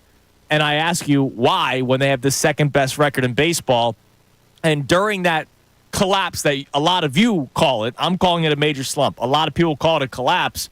I believe the Phillies were up 10 games in the National League East when it started. They're up 7. They still have a 7-game lead over the Atlanta Braves. That collapse that the Phillies went on still puts them 7 games ahead of the Atlanta Braves. That collapse that the Phillies went on still has them 1 game back of the LA Dodgers. And I get it. Losing the 1 seed was kind of disappointing, even though it's not gone yet. Yeah, you haven't There's still lost 25 anything. games left. Let's not ignore the fact that it is the Dodgers, right? It's not like they lost the 1 seed to the Marlins, right? They lost the 1 seed to the LA Dodgers. Of course they're going to be one of the best teams in baseball through 162 games. I mean, they have the second best record, the Phillies do, in all of baseball, even better than teams in the American League like the New York Yankees. And my God, the national media talks about the New York Yankees like this is the best Yankees team in the history of the world. The Phillies are still up there, man. So let's try to figure this out. Let's try to be, educated here and see the opposite side. I'll do my best. I think one of the biggest problems in life is that people are stuck in their ways, right? There's 2 political parties, right? Hear out both sides. I think that's something that we need to work on. I think that goes also with sports. You're either a Negadelphian or a Posidelphian, right? I don't think anybody's ever called it a Posidelphian. I'm going to trademark that right now. Yeah, do that. There are people that are always positive, and there can be nothing wrong with any of our teams. And, of course, there's the flip side, where every team stinks, and the Phillies have a fraudulent 81-56 record, and the only reason they won't be frauds is if they win the World Series, but they better sweep their opponent, because if they have to win in 5, then it's not that good of a season. All right, let me try to not be as harsh. So when it comes to the Eagles, Connor, and Brendan, I want you involved in this as well. Why wouldn't somebody put everything that happened behind them to bed and just focus on what's in front of them with everything that I've laid out? Nick Sirianni no longer handling the offensive duties. Jalen Hurts, it's now his team. He's now running the show. There's no confusion maybe between him and Jason Kelce when it comes to the blitz pickup. The defense is younger and looking better, and there's Vic Fangio as the defensive coordinator. Why would somebody not put what happened last year for the Eagles, that collapse? That one was actually a collapse to bed. An improper evaluation of the symptoms of what led to last year.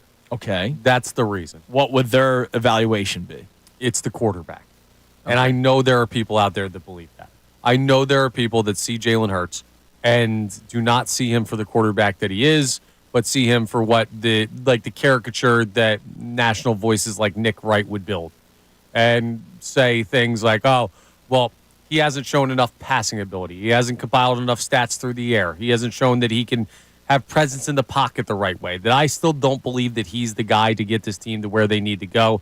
And the reason that they collapsed was he had too many turnovers. And while the coaching wasn't great, it's on him to continue to make plays, because if a great quarterback was in this offense, they'd be able to create opportunity even if the coaching isn't absolutely the best. And if you have lack of faith in the guy who we just had a conversation about last segment, you're happy to turn the keys of this team over to him. Yeah. You're happy that Nick Sirianni is calling this Jalen Hurts' team.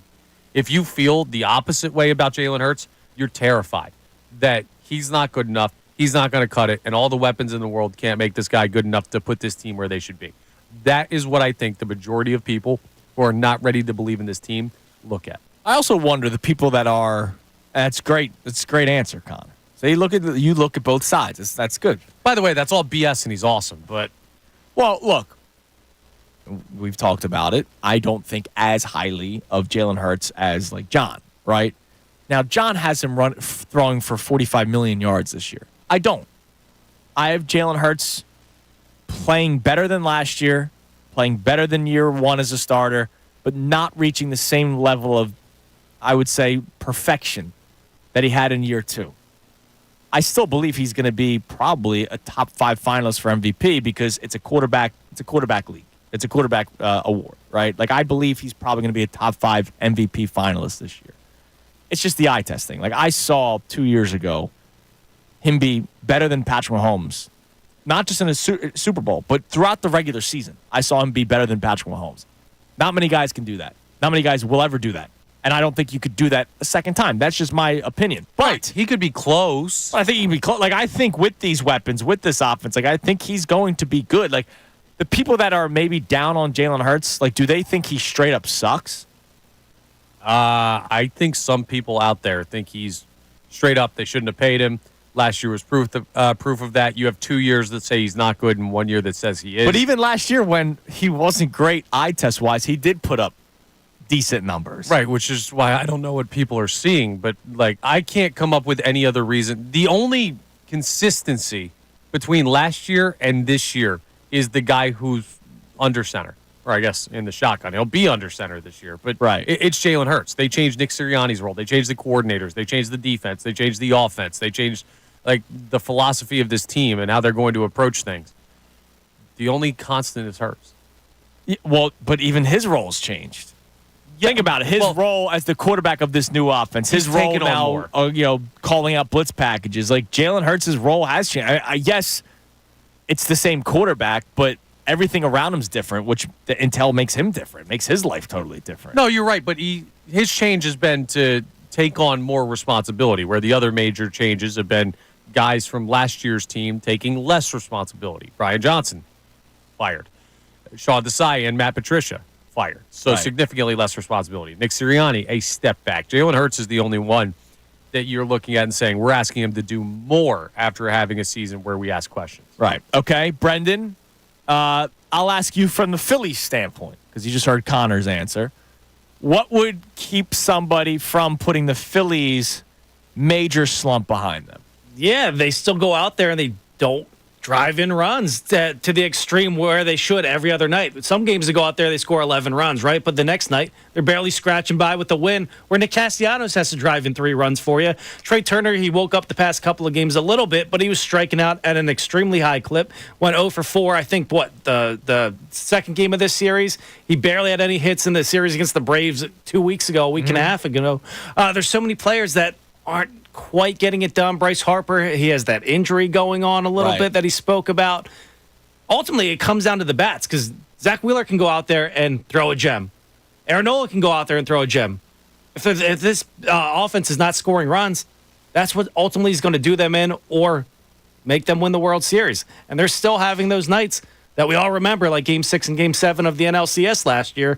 They're still having those, I don't want to say on a consistent basis, but too regular for my liking. Right, and I get it, but the inconsistency of the offense gave them 3 or 4 against the Atlanta Braves. Like, you're not going to score 10 runs every single night. There's going to be nights where you need timely hitting. And yesterday you had timely hitting from one guy, really, Nick Castellanos going 2 for 5 with 3 ribbies. But Bryce Harper had to be on base.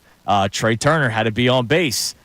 Obviously, the ghost runner with Cody Clemens helps you. But, yeah. I mean, guys had to be on base, and Nick Castellanos drove them in. Like, timely hitting can happen. The Phillies, earlier in the season, were doing it. That was one of their biggest issues during the 2-month slump, was the fact that they weren't driving runners in when they were in scoring position. Yeah, That was one of the major issues. You're absolutely right. And that's something that's going to need to happen in the postseason for this team to find a way to the World Series and to win it.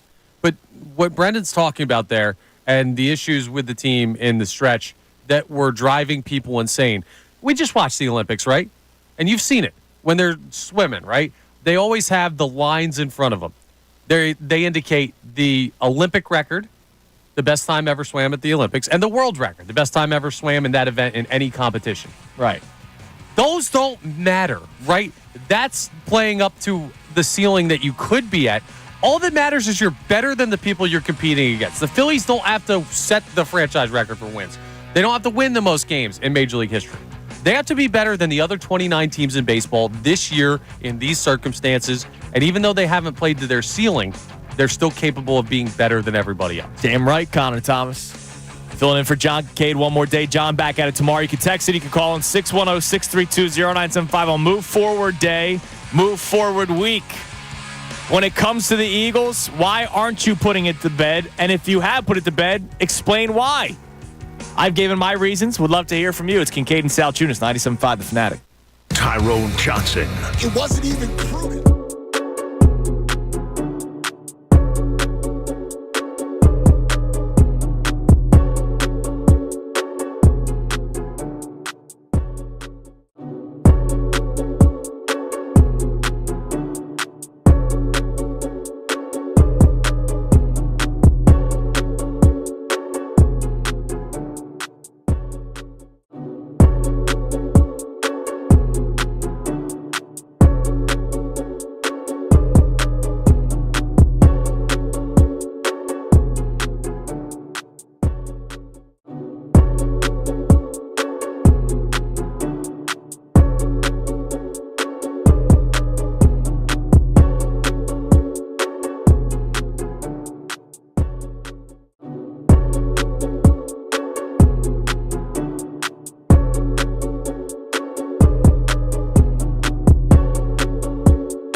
9:47 on Kincade and Salciunas, 97.5 The Fanatic. I got a question. We'll get back to the text line, the phone line in a second.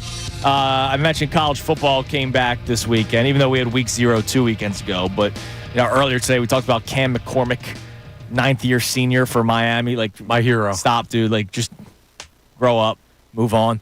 Bro, growing up sucks. Stay at the University of Miami. No, at some point, it's time to move. He could still stay in Miami. Just, bro, you ever watch Van Wilder? That dude was awesome. Working a job. He was in college for like 8 years. I gotta ask this question because I've never had a person that I worked with to explain it. Brendan, I gotta ask, dude. What happened? No, nothing happened. Your squad's 1-0. Biggest win in 20 years. And your squad is Notre Dame. So this is legitimately at me asking. How does someone who never attended Notre Dame as a student, the Villanova thing that you have, turned them down, unfortunately. The Villanova thing that you have, I still find it weird, but at least like they're in the confines of the area. Like Notre Dame is not, listen, close. Man, look at the beard. It's red. Is that all? I'm seriously Just because asking. they're the Irish? Is that all it is? I was a good old Irish Catholic boy, born and raised in Delaware County, Pennsylvania. Is your family like a Notre Dame family? Yeah. My grandpop was. Okay. That's as far as I remember. Maybe my grandpop's grandpop was, but my grandpop was, my dad was, my uncle was, my cousin was until he went to Penn State. And then they realized, oh, wait, this is the school that I went to, and there's other things outside Notre Dame football and getting the weird Irish tattoo that everybody has I calf. Yeah, you want to see mine? Do you have one? Hell no. I wouldn't be surprised. Like, I don't get it. Like, I dated a girl in high school who her family, thank you, her family's big Notre Dame family. My dad doesn't rock with college football. He doesn't like it. So I never really watched college football growing up. And so the first time I ever really started watching college football was hanging out with her family on Saturdays. It was cool. Like, I get it. And then one year after attending Temple University, me and my buddy Jimmy, who we golfed with him last week. Great guy. He's like you. He's never been to Notre Dame. I knew he was a smart dude. Went to Rowan, but Notre Dame family. So we drove out there because Temple played Notre Dame. And it was like, all right, let's go. Like, you're a Notre Dame fan for no reason whatsoever. And I'm a Temple fan because I actually attended the university and I'm still paying Sally Mae. So we drove out there and it was awesome. I understood it.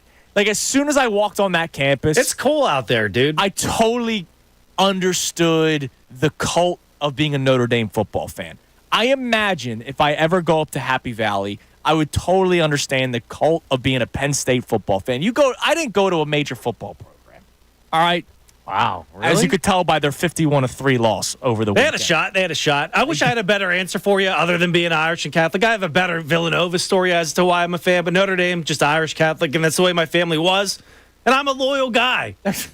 I'm a Philadelphia. You're not loyal to Temple. You probably celebrated the Notre Dame win more than you were upset about the Temple loss. I was at Temple. I was at that game back in 2015. No, I'm talking about what happened this past weekend. Oh, dude, I mean, I didn't watch on Friday. I'm not going to lie to you. See, exactly. I'm loyal. I'm loyal. I didn't even watch the game. But I don't understand how you can become a Notre Dame diehard. And I'm not ripping anybody. Because, look, I get it. Once I attended the campus and saw what it was like on game day, and you at least have gone. Yeah, it's cool out there. It's freaking wild, man. Yeah. Like, everything. Because that's all they got. Yeah, right, South Bend, Indiana, there's nothing else going on. Exactly. That's all they got. So I totally understood the cult. But my girlfriend in high school, she never went. She never made the road trip. A lot of people have. Most people haven't. I know. And that's why I don't understand how somebody can become a... And that's not like... It's weird, I became a Cowboys fan because... my uncle was a Cowboys fan, and I didn't like the Eagles. And my dad left and got the milk and never came home. Now I'm a Cowboys fan. Right, like the Notre Dame thing is totally different. Like, it is cultish. No, it is. It is. The thing that helped me and feel better about it was growing up in Pennsylvania and seeing that there's a bigger cult going on around here in my mind, an actual cult. So your cult wasn't as cultish. No, maybe if I was closer to it out in Indiana, maybe I'd feel the same way. But it's cult-ish, but not ESU. Like, do you get it, Connor, at all? No, but like I don't know. I'm so far removed from the situation. I went to a small D3 school. We didn't even have a football team. No, but dude, growing up, you would have thought that Notre Dame played in Pennsylvania. Yeah, I guess, but they were like popular when we were growing up. So I don't know. I didn't see it as all that weird. They were like a good team. They're like, popular growing up. They're always going to be popular. USC, They're the Notre Dame Fighting Irish. They will be popular. Yeah. They had a movie called Rudy, which the guy in real life is horrible. But he spoke at Temple. Was the most annoying and waste of my time ever. But that movie will forever keep Notre Dame popular. Like that. No, I got you. They're No, never going to not be popular. I meant like they were good too, so it's not even that. I don't know. A lot of people liked USC because Reggie Bush and Matt Leinart were there when I was like a young high school kid. So I don't. It doesn't bother me. I never gave it that thought. People don't get the Trojan tattoo around here. I never even gave it this much thought. It's in the name, dude. I'm telling you, the Fighting Irish is the reason why they're popular. If they were just like the Notre Dame Beagles or something, I don't think they would be that popular. I'm telling you, dude. I'm telling you. All right. I had to ask because I don't get it. Like, it's one thing to be a diehard Eagles fan living in this area. It's another thing to be a diehard Notre Dame fan, South Bend, Indiana. There's a lot of not us. South Bend Delco. Right? Like it's the Delco school. But that's the thing. Man. It's the Delco school. All right. Let's go to the phones. You can also text it at 610-632-0975 on Move Forward Day. Let's put everything behind us from the Eagles' collapse last year and the Phillies' major slump. And if you're not putting it behind you, why? Try to explain yourself. Let's go to Lewis in Pennsauken. What up, Lou? Hey, how you doing, fellas? How you doing, brother? Hey, listen. Y'all must have been reading my mind because last week I promised myself, I'm 53 years old, I promised myself that I am going to look at our sports teams this year like I did when I was a child. I'm not going to worry. I'm not going to worry about the Sixers not going past the second round. I'm not going to worry about the Eagles' collapse last year, and I'm not going to worry about the the Phillies and what they went through earlier. Just recently with the slump that they went through. I am going to enjoy sports. I'm going to enjoy the entertainment value of it. I'm going to enjoy the fact that even you can say what you want, but this city right now has 3 legitimate contenders. That's what I've been trying to tell you. Lewis, are they the favorite? For a couple years, I've been saying that we are in the golden days, and we just don't realize it because of unfortunate collapses and 3 straight championship losses in 100 days. But we are in a golden time right now in Philadelphia sports. Amen. And here's another thing. Say what you will. You can put forth the best record. You can play great ball. But in all 3 sports, only one team is going to come out the winner. That's just the reality of it. And so you're going to have 29 or 30 teams that are going to be disappointed. But like I said, I am going to enjoy the fact that we have 3 true contenders. I wholeheartedly believe it, and I'm going to enjoy sports this year. And I'm going to, stop worrying about everything, and I'm not going to do it. And look, you can still be critical, and you can call things out. And thanks for the call, Lou. I love that. I love that mentality that he has. Welcome. Isn't it nice on this side? Yeah, it's a nice island. It's okay to still point out issues and say this needs to get better and that needs to get better. Like, that's life. That's sports. It's life. But you know what, man? Like, it doesn't always have to be on the edge of a cliff. Like, I enjoy being off the edge a little bit. We've seen that meme of the 2 guys on the bus where one guy's looking at the sun and the other guy's looking at the scary mountain. Sun. It's not that hard to just walk across the aisle and look out the right window, folks. All right, coming up next, we reset the show. We get more of your texts and calls. We have today's headlines with Brendan Gunn, Mr. Irish. And coming up at 8:10, Ruben Frank. Oh, no, sorry. That's later on in the show. Oh, I forgot about this. ESPN does something every single year before the season starts, and they answer a bunch of questions. They did one on the Eagles. I can't wait to get to it. I'll explain more coming up next. Kincade Salciunas, 97.5 The Fanatic. Fanatic Sports.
Missanelli Show coming your way at 10 o'clock.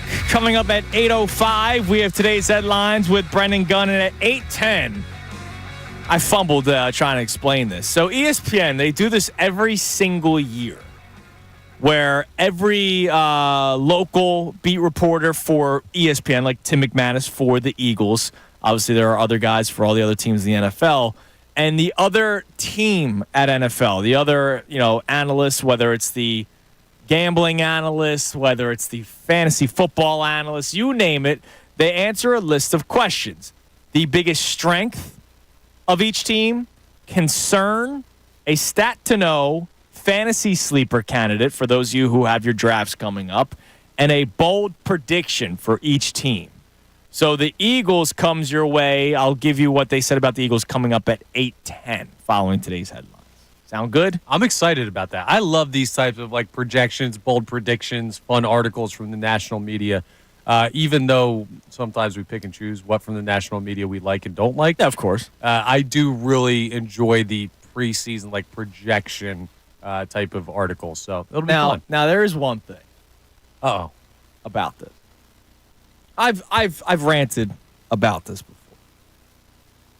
If I ever get my hands on the ESPN FPI, the Football Power Index, yeah, that's the dumbest thing in the world. I will destroy it. All right? I will Thanos that bitch. All right? That thing's got to die because it's ridiculous. And we have connections. We got Adam Schefter on Wednesdays. We got Kevin Negandhi on Thursdays. I got connections inside Bristol. I might need them to direct me to where the computer system is for the Football Power Index because that thing's got to go. I'll explain more coming up at 8:10 because it pisses me off till no end because it tells you, you know how we're nearing the day when robots will take over, planet Earth. Yeah, it's coming. And robots aren't supposed to have emotion and all that kind of stuff. Apparently, robots can still have a bias with America's team. Crazy how Freaking that ridiculous. works. We'll get to that coming up in a little bit. We'll get to more of your texts and calls at 610-632-0975 on Move Forward Day. Put everything behind you. And if you're not willing to put everything behind you from the Eagles' collapse last year and the Phillies' major struggles that they had before they turned things around in recent series against the Braves and the Astros and the Royals, why? What is keeping you from moving forward? Explain that to us as well at 610-632-0975. But it's time now for today's headlines with Brendan Gunn. Today's headlines with Connor Thomas. All right, what up, Brendan? We're going to get some SpongeBob in We here. are. We're all just going to have to wait a second to get that. Everybody got that little preview of the SpongeBob. You're just going to have to wait another couple of minutes until we get to that. Okay. But I'm ready, Captain. Aye, aye. Good work. So last night, the Fanatic had their fantasy draft, and it sounds like the Phillies have had that as well, except for their stakes are a whole lot higher. Garrett Stubbs talked to the broadcast last night, Carl Ravitch, as a matter of fact, and he talked about the money at stake, and he talked about potential punishments. Take a listen. What do you get if you finish last? What has to happen? We're going to have to come up with a good punishment that we haven't had yet. Give me but some examples. knowing the creativity that's on this team, I'm sure that we can come up with something good. Maybe something like you're the golf pin the following year. But we'll have to do something like you got to wear maybe a Mets or a Braves uniform walking around Center City. What's the worst fantasy punishment you guys have ever had in any of your leagues? Winning and never getting paid. I remember that one. No, he's just a little guy. He's an angry elf. I haven't done the punishment thing in any league that I've ever been. Oh, I have. Well, now you can explain. I would love to do it. I just you're in the league with my buddies, and Cooper picked you first overall. That's my which is guy. just unbelievable. But it's kind of an always rotating group of guys. Like one or two people drop out every single year. We have a core, right? But I don't think I've built that kind of a league to have that kind of punishment yet. Yeah, ours was probably take the SAT, which we did that. Like a lot of people do that now. That's a great one, Dude, though. we did it like 7 years ago. I'm convinced that I invented this. Okay. But my buddy was like 24, 25 at the time. He had to sit in with a bunch of high schoolers on a Saturday. That's he had actually to wake up awesome. early hungover. And he couldn't leave the test or anything. He was in there for, I don't know, how long does it take? 4 hours? 5 Something like hours? that. Yeah, you take the break. It was midway. just, we were sitting in the parking lot yelling at him as he went in. And then he got his results, and his results were not ready for college was the zone that he scored in on the I SAT. probably would do whatever I can to get that thing done as quick as possible. You're making me take it. I don't But have that's to the grade thing, out. You can't. It's timed. It doesn't matter how quickly I'd or rather slowly. I'd rather sit there in silence. I don't have much free time in my life. I'd rather just. How great of a story would it be if you got like a 2100 or something? I don't even know if do it as quick as possible. And then this 24-year-old qualifies to go back to Harvard. Well, because of fantasy football punishment. That's Cam McCormick. That's basically Goodwill Hunting. And his ninth-year seniorship. All right, what else we got, Brendan? All right, so now... Did you have one? Last place, we had a couple. Then it stopped because my boy TJ was supposed to do stand-up comedy. He never did it. He bailed out. He's a fraud. Yeah, he's a fake. I think a good one for the Phillies. I was thinking about this when they were talking about it on the broadcast. One automatic strikeout. At some point next season, step on the plate. Don't tempt Brandon Marsh with a good time. Wow, that's uncalled for. That's great. All right, we'll move on. All right, today is a holiday, of course. We're here, but there's a lot of barbecuing going on, and there's a famous burger, which, first off, I can't believe it's been 25 years. Are you ready? It's SpongeBob and the Krabby Patty. So, I'm changing the music a little bit. Is this your update again? It is my update again, but Wendy's is bringing the Krabby Patty to life on October 8th. Of course, Wendy's is ahead of the game, just like the breakfast burrito. So you're telling me Thursday when we give away $50 Wendy's gift cards, you could potentially spend that $50 on a Krabby Patty? Come October 8th, it's going to be the 25th anniversary of SpongeBob. We're old as hell. Yeah, I can't believe that thing's 25 years old, but are you guys excited to try the real-life Krabby Patty? I'll try it. Yeah. I'll try it. Yeah, why not? It's Wendy's, so it's going to be delicious. Right, that's who I trust to make that to the level that a sandwich with that type of legend behind it should be made to. 25 years, dude. That's we're old. It's still going, right? I think so, but it's not at its heyday. That's for sure. Let's see. I think. Hold on, let me see. How many? 14 seasons. That makes sense. I guess it's not. Like, yeah, so I guess it's like 100 episodes per season. Like my God, probably. But yeah, man, SpongeBob, 25 years. Unreal. Bro, I'm gonna crush some Krabby Patties.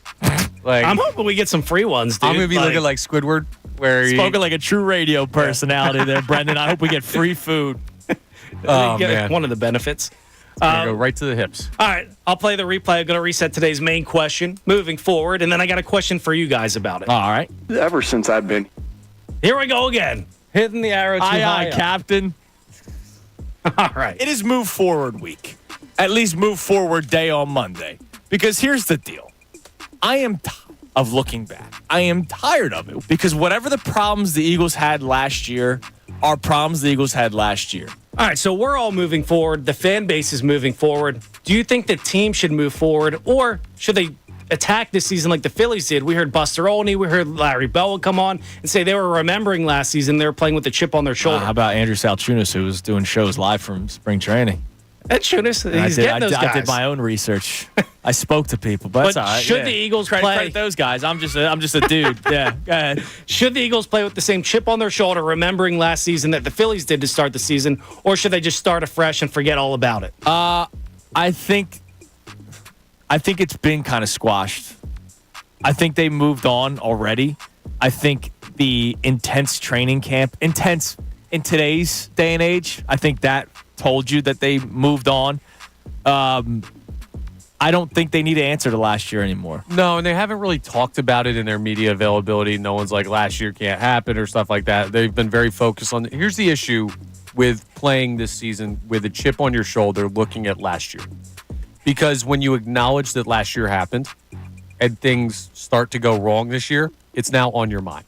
You have opened up your mind to the thought process of we're trying to not do what happened last season. If you just play this season like in a vacuum, we're a talented football team, I don't care what happened last year, and you just focus on this. If something goes wrong, you look at it for what it is and not what it could become like last year. Yeah, I was thinking it kind of spurred the question was, we all remember Jalen Hurts' phone background at this point last year. It was him walking off the field sad after the Super Bowl, and I think that kind of hindered him to start the season.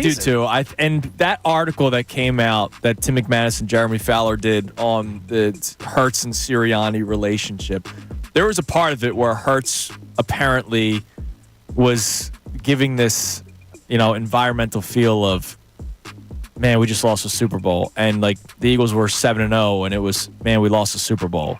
Man, we lost a Super Bowl. Man, we lost a Super Bowl. And it was like, all right, at some point, you got to move on. Now, the thing is, Brendan, the Phillies hit the ground running, but in years past, they didn't. The Eagles were 10-1 last year. So, like, what do you want them to do? Go 11-0 instead of 10-1? Well, like, that'd be nice. It would be great. But there's not much different they can do other than how it looks and how it feels. And I expect it to look and feel much better this year. This team is talented enough they don't need a chip on their shoulder. They just need to go out and execute. Yes. They're significantly better than most teams are going to be playing. If they go out and take care of their business, it doesn't matter what happened last year. It doesn't matter the motivation level. Like, they should be motivated anyway. They are good enough to go out and win without the extra chip on their shoulder from last year. All right. So, good job, Brendan, as always. You've been doing a great job. John's going to be back at it tomorrow. So, Brendan will go back behind the scenes, watching Notre Dame fighting Irish highlights from before he was born. Back in the Harry Potter closet. Yeah. Behind the stairs. And then Connor will be back in his chair, and John will be back at it tomorrow. So ESPN, every single year, they do an article like this before the season starts. The biggest strength, biggest concern, stat to know, fantasy sleeper, and bold prediction. They also do some other predictions. I'll get to those in a second. Biggest strength, as you can imagine, is the offense. Tim McManus writes about all the names that are there and how Howie Roseman assembled more than enough talent to produce a top 5 offense. The biggest concern, some dysfunction crept in last season as a 10-1 start gave way to a 1-6 collapse. It included a strained working relationship between Nick Sirianni and Jalen Hurts. Changes have since been made. Kellen Moore replaced Brian Johnson as offensive coordinator and was given more creative control. Vic Fangio was brought in as a DC and should make the defense a more functional unit. But we won't know whether the team has moved fully past last season's issues until adversity hits. That written by Tim McManus. I love that the biggest concern could completely be done already. Yeah. Like, think about it. We won't know whether the team has fully moved past last season's issues until adversity hits. They may have moved on. Like, the Eagles could very well. When I did W's and L's, I had them lose. Obviously, come Friday, I'm going to say the Eagles are going to win. But when we did our original W's and L's, I had the Eagles losing week 1 to the Packers. I still have them finishing 12-5. Adversity could very well hit Friday, and I don't think it's going to, sink the ship. Think about what big concerns could be in the NFL. The biggest concern for this team is their quarterback is absolute dog water. The biggest concern for this team is their offensive coordinator has never coached at this level. The biggest concern for this team is they haven't signed their star wide receiver. The biggest concern for this team is... Hopefully they moved on. Yeah, maybe they moved on from last year. If that's your biggest concern, you're in a pretty good spot. Yeah, I'd much rather be in that situation. The stat to know, the Eagles are set to become the first team in NFL history to begin a season with a quarterback who had 10 scrimmage touchdowns, a running back who had 10 scrimmage touchdowns, and 2 1,000-yard receivers from the previous season. Now, of course, Saquon wasn't on this team last year, so I don't expect all 4 of those things to happen again this year. Or maybe they do. They probably can. Why not? It's yards and touchdowns. It very well could happen. Fantasy sleeper they have is Dallas Goedert. No surprise there because he might have a more impressive season than years past because of Kellen Moore. And then the bold prediction that they put. I don't know if they have winning Super Bowls for any of the other teams. They wrote about Jalen Carter. Seth Walder is the one that did the bold prediction that Jalen Carter will record 10-plus sacks. Ooh. Which is well beyond what his sack projections say, his calculator. Last season, the top 3 defensive tackles in pass rush get-off, he was one of the top 3. The time to cross the line of scrimmage when pass rushing were Chris Jones, Jalen Carter, and Aaron Donald in that order. So he was actually ahead of Aaron Donald. So he says Carter has elite potential. Bro, could you just imagine? Can we just dream for a second about Jalen Carter? I want you to live in this world for me. Just for a little bit. Then we'll come back to reality. You have the large majority of this offense locked down for the next 2 to 3 seasons, right? Correct. So they're going to be pretty darn good for a little bit. What if we find out that Jalen Carter is the next Aaron Donald? What if that is in the middle of the defensive line? Don't even worry about the edge rushers. Just look at the impact that can make up the middle on a pocket. You put a guy like that on a defense with that good of an offense, and you build around him with other guys that you can put out there, whether it's signings or Quinyon Mitchell develops or Chauncey Gardner-Johnson plays a strong season, stays here. If he is that good, could you imagine how good this team could be? It could be very good. When it comes to that's my biggest concern is pass rush. So if Jalen Carter is finishing with double-digit sacks, that really helps my concern. No, by the way, if he needs to get double-teamed or if there's a lot of attention on him, then Jordan Davis will do some things here and there. And then, of course, the edge will be set, and you'll be able to get some action from Josh Sweat and Bryce Huff. I believe Josh Sweat has ability. I just think he's a little overrated in the city. I think he benefited from being on that defensive line that we saw 2 years ago that had over 70 sacks. Yeah. If Jalen Carter's a beast, that's going to help out Josh Sweat. 100%. Like, you know how we always bitch about the Packers being so lucky to go from, like, Brett Favre to Aaron Rodgers to now Jordan Love. And we'll see what Jordan Love is. But we know the Favre to Rodgers thing covered, like, 20-some years of their franchise where they have just a Hall of Fame lock quarterback. Yeah. Could you imagine going from Fletcher Cox career Eagle to Jalen Carter career Eagle? Yeah. Just that type of production.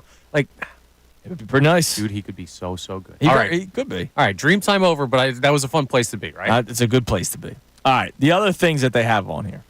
So those are the ones where there's actually logic behind it and explanation. The other 5 things that each team gets. The FPI overall ranking, the Football Power Index, chances to win the division, chances to make the playoffs, projected wins, strength of schedule. Now, how can a projected win, a calculator, put them at 10.5? It's not what's the over-under. The computer has them at 10.5 wins. That's impossible. Well, unless, like, the Brazil game gets called for something. Then they will play it at another time. Yeah, I'm just warming you up for... So, 10.5 wins. All right. Strength of schedule. They have the 6th easiest strength of schedule, by the way. Really? Yeah. Huh. Which is pretty interesting. The chance to make the playoffs, 79%. Chance to win the division, 49%. But the FPI, this is, I need to find it. I need to be Terminator and destroy it. All right? The FPI's overall ranking, the Football Power Index, the computer machine inside Bristol that I must find and rip the wires out of, has the Eagles 8th. Behind the Cincinnati Bengals at 7. Okay. Yeah. I think they're going to win the division. Cincinnati, actually. I think it's still Baltimore, but Dallas is at 6. No. Now, here's what's funny. The Eagles' chance to win the division is at 49%. The Cowboys' chance to win the division is 45.5%, less than the Eagles. Now, the Eagles' strength of schedule is 6th easiest, whereas the Cowboys are in the middle. So maybe that's why the percentage. It seems consistent, but it also seems wrong. But the Cowboys, I didn't realize that a computer can have a bias because the Cowboys are always top 7 every single year. So they're at 6. The Bills are at 5. The Bills are not a better football team than the Eagles. No. They're not a better football team than the Eagles. I'm telling you right now, they are not a better football team than the Eagles. Probably not. Again, I will contend that Josh Allen... They have the 2nd hardest schedule in the league this year. The Bills do? Yeah. They're not winning the division. Okay. Jets are. I'm good with that. But I will contend Josh Allen, when he plays anybody not named Patrick Mahomes, is like a nasty, nasty quarterback. Okay. That's fair. I do believe he's good, but that team, it's not just Josh Allen. It's the whole team. Yeah, but the quarterback makes a lot of difference. All right. That defense is old. Yeah. Anyways, Lions at 4, Ravens 3, Chiefs 2, Niners 1. You can't really argue that. Maybe the ordering you can argue. Right. Overall, talent-wise, the Niners should be ahead of the Chiefs. That doesn't mean that they're the better football team. But the Eagles being 8th is ridiculous. Just screw this FPI. All right, coming up next, we get to your text messages on today's show. You can text the show. You can call in 610-632-0975. Also, coming up next, Reuben Frank. This is what I meant to get to now, but I started teasing it for this past segment. Reuben Frank does his 10 observations. One on Saquon Barkley, and it's going to lead to a conversation about what we're actually looking to get out of Saquon. We'll discuss that next. It's Kincade and Salciunas. Connor and for John one more day, 97.5 The Fanatic. Fanatic Sports Update.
Kincade Salciunas, 97.5 The Fanatic. We're going to check out the text line coming up in a few minutes. But I want to read something from Ruben Frank of NBC Sports Philadelphia. He does his 10 random observations, and this one is wordy, not in a bad way. There's a lot to it.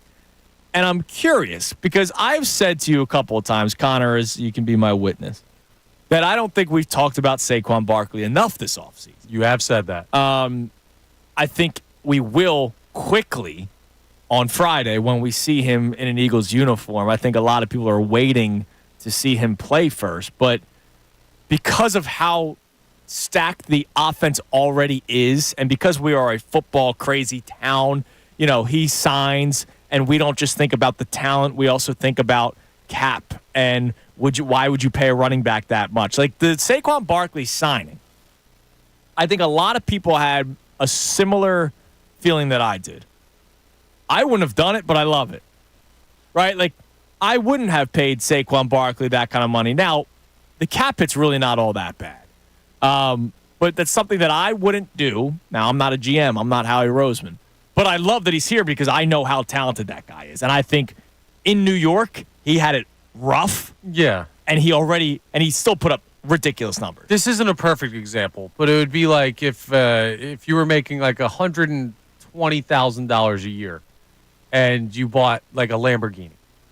Like it's not the best financial decision. Smartest investment. But damn, do you look cool. But how sick is that, dude? Like Saquon Barkley's on the Eagles. Like that was my thought process. But, so we'll see. And I think as the offseason continued, because, again, we're a football crazy town, we're so locked into the other bits of free agency, the trades, the draft, the preseason, how it's being run. We've talked about the intensity of a training camp, which is something probably most cities don't do. I mean, we are so deep in the weeds of football that we know the offensive line coach, right? Most cities probably don't know their team's offensive line coach. But I want to run through this, and then I have a question about Saquon Barkley. So here's what Rube writes. He says, it'll be fascinating to watch how the Eagles use Saquon Barkley, how many touches he gets, how often he gets spelled by Kenny Gainwell or Will Shipley, and what he'll look like when he's not the only weapon on the field for the first time since his rookie year. Not counting 2020 when he missed almost the entire season, Barkley averaged 20.3 touches per game with the Giants, with a high of 22 touches per season in 2018 and 2022, and a low of 15.6 in 2021. If you're Kellen Moore, you're looking for the perfect balance between protecting Barkley and doing everything possible so he's healthy come December and January, and also trying to maximize his ability. So Rube writes that 22 touches is probably way too high.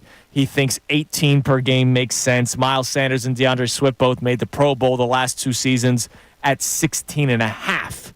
And then, of course, he mentions the yards per scrimmage and all that kind of stuff. And he just speaks glowingly of Saquon Barkley and the rest of the offense. But that leads me to ask this question. What are you guys expecting out of Saquon Barkley? Like, I'm not going to bet many of his overs. Like, I don't even know what they are. I'm not searching out Saquon Barkley's futures bets. I might anytime tutty. I might, do maybe a couple of games, depending on what the matchup is, goes over in rushing yards.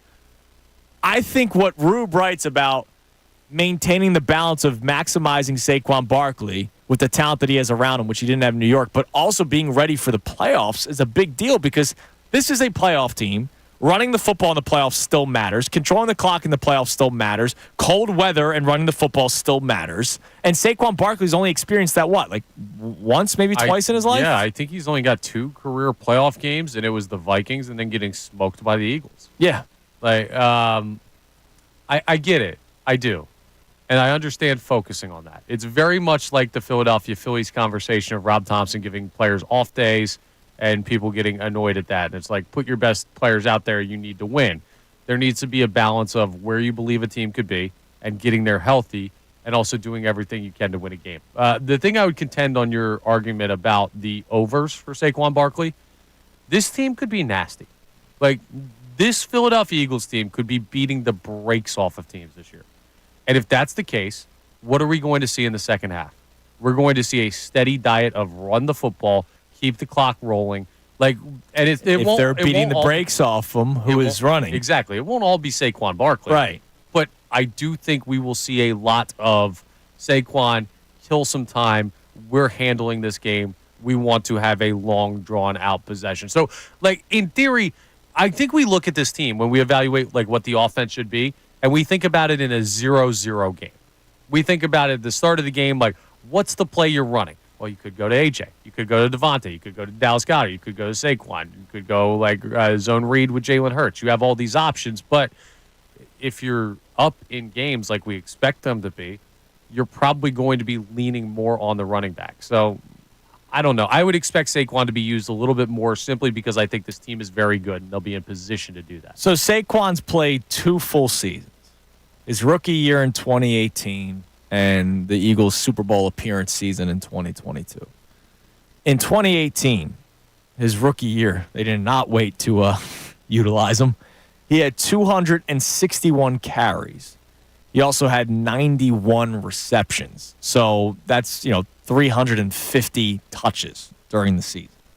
In 2022, he had 295 carries and 57 touches, So again, right around 350 total touches. I don't think it's going to be 350. No, it shouldn't be. Around 300, 310 maybe. Take like 40 off that over the course of a season, make sure he's healthy.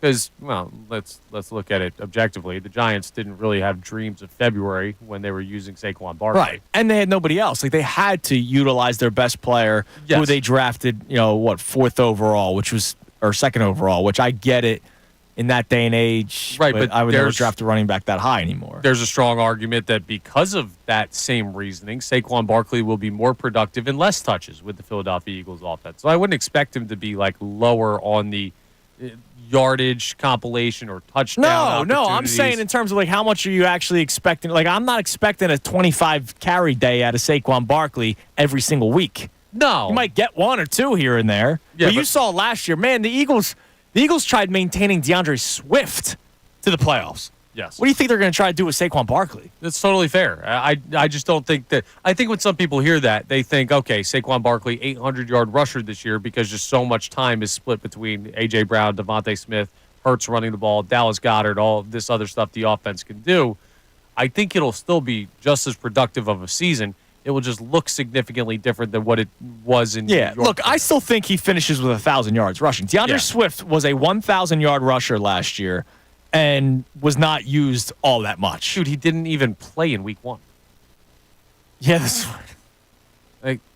That's right. Kenneth Gainwell was the lead back for whatever reason because Nick Sirianni thinks he's smarter than everybody else, and I'm glad that he's no longer handling the offensive duties, and that's why I've been borderline disrespectful of him today. But I'm moving forward. Don't you worry. Clearly. But yeah, I mean, look, I don't think Saquon Barkley is going to rush for like 1,500 yards, but he's going to rush for over 1,000. Yeah, I imagine. Sure. He's at to rush for over 1,000 on FanDuel. He's at -115. He's going to do it. Yeah, I mean that might be a really really good bet right there. -115 ain't too bad. I guess because we're running. Dude. So later, as the week goes on, we're gonna do like some of the futures bets and all that kind of stuff. Right. Yeah, we'll have to put our predictions out there. On FanDuel, man, I don't even want to put it out there in case somebody's listening. The reaching 1,000. So, like, if you want to do 1,000-yard receiver, ooh, I know what you're thinking. Well, 1,000-yard receiver, right? Tyreek Hill, highest odds, -1,300. Like, it's not even worth betting it, right? Unless you're a millionaire, not even worth betting it. But the rushing, because maybe guys are going to try to be careful, or obviously there's more injuries to running backs than wide receivers. Christian McCaffrey, highest odds to reach 1,000 yards. 1,000 yards rushing. What is he, like -400? 230. What? And on FanDuel, you're allowed to parlay up to 5. So if I just did the top 5 guys and just parlay the top 5 running backs of McCaffrey, Taylor, Bijan, Breece Hall, Saquon Barkley. Now I'm not going to do that because I don't trust the Falcons to actually utilize Bijan Robinson that much. A $10 bet wins you $108. something to pay attention to all season long. Hang on. I'm looking up how many people broke 1,000 yards last year. How many running backs? A lot, I'm pretty sure. DeAndre Swift did. Yeah, it had to have been a bunch. I got it pulled up here. McCaffrey, Derrick Henry, Kyron Williams, James Cook, DeAndre Swift, James Conner, Najee Harris, Joe Mixon, David Montgomery, Raheem Mostert, Travis Etienne, Tony Pollard. And Brees Hall was 6 shy. 15. Rashad White was 10 shy. Bijan Robinson was 24 shy. Yeah. Maybe parlay the top 10. Well, you're at FanDuel, you're only allowed up to 5. Oh, yeah, you're right. But some other books. Okay, well, they allow us. parlay the top 5 and then parlay the next 5. I'm just saying that might could be a potential, interesting. Could be a potential That's a money good maker. degenerate futures bet. I love that. Could be a potential money maker. Because 3 of these guys are going to get hurt, and there's no way this wins. But still, it just makes so much sense right now before anyone's played a game that you almost have to bet it. Like if I just threw in Saquon, Derrick Henry, let's say James Cook, let's say Kenneth Walker, let's say Kyron Williams. Beauty. That 10 gets you 445. That 5 on a $10 bet gets you 445. Just saying. It's futures week, boys. Sounds like free money. All right, coming up next, we get to your text messages and a whole lot more. What are people saying about our topics today? We find out next. It's Kincade and Salciunas, 97.5 The Fanatic. Now, a Birds Insider update.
on Kincade and Salciunas, 97.5 The Fanatic.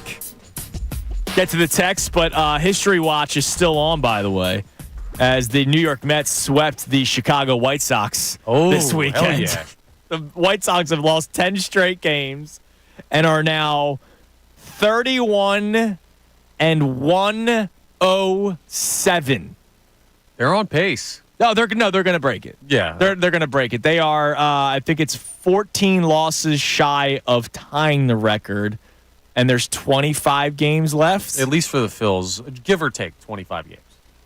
Yeah, 31-107, that's 138, so 24 games left. Yeah. Wow, that's quick math.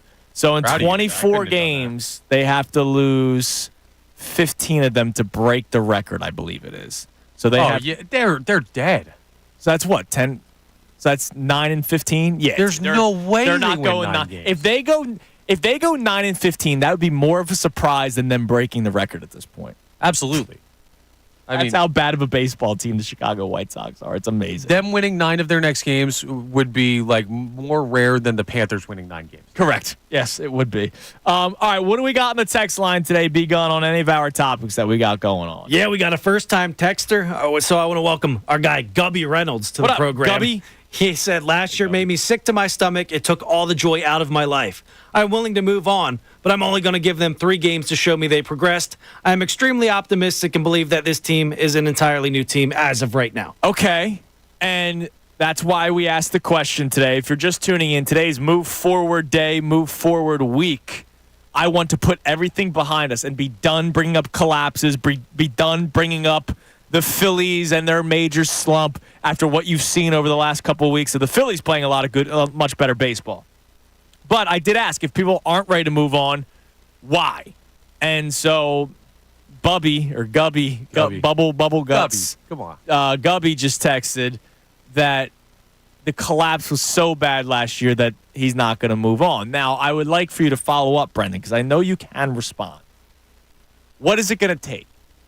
I seriously want to know, is it going to take a certain record start, or is it an eye test thing? Because, again, if they start 10-1, because Gubby is already going into the season with that mindset, Gubby's going to say, well, I saw them go 10-1 last year, and I saw them collapse.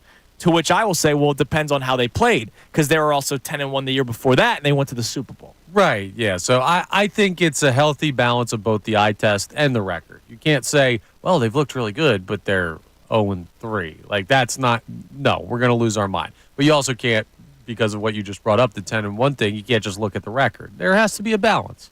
Hopefully, ideally, what this team should do in opening up against the NFC South is they should it's a remember the Titans line. Leave no doubt. Yeah. Right? Go out there and beat the absolute brakes off of some teams and prove to us that you're as good as we think you are. And look, they should beat the Falcons. They should beat the Saints. And then that Buccaneers game,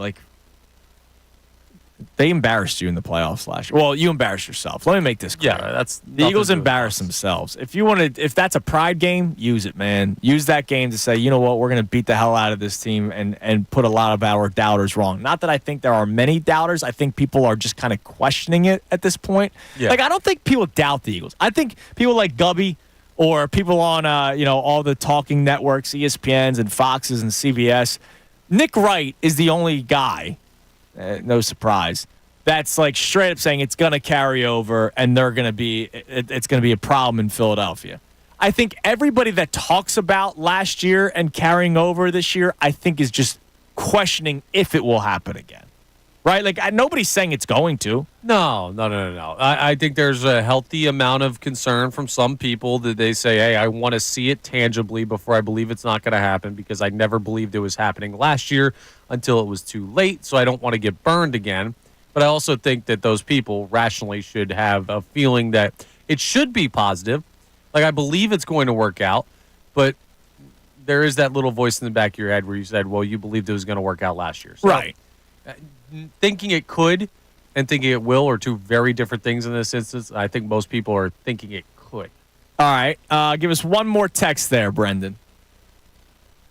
All right, let's go. We got our guy Anthony in St. Pete checking in. He says the Eagles' season as a whole, well, that relies on Jalen Hurts. He has to take the next step forward to release the ball quicker and not tuck and run so quickly. I'm not going to blame Kellen Moore. He has a good track record. It's all up to Hurts to carry out the game plan. I think he's got to be coached into it, too. And I don't think that's talked about enough. The check down thing last year, I don't think necessarily was just hero ball. I do believe that was part of it because I don't think Hurts and Sirianni saw eye to eye, as we clearly now know with the articles that have come out and the stories that have come out. But there is something to coaching in a check down. Right. Or scheming a route where you're told, hey, this guy is there. And remember, I still go back to the Carson Wentz DeFilippo thing. Like, I don't think John DeFilippo was a great coach. Carson Wentz clearly a bit of a issue himself. Yes. The two of them together hate each other. Two of them together were great together. Yeah, it worked. Man, sometimes you just got to say, hey, dude, I don't care what you want to do. I'm telling you, this is your read or this is your guy. But you heard the tone of that text from, who was that, Anthony in St. Pete? Yeah. Right? Yep.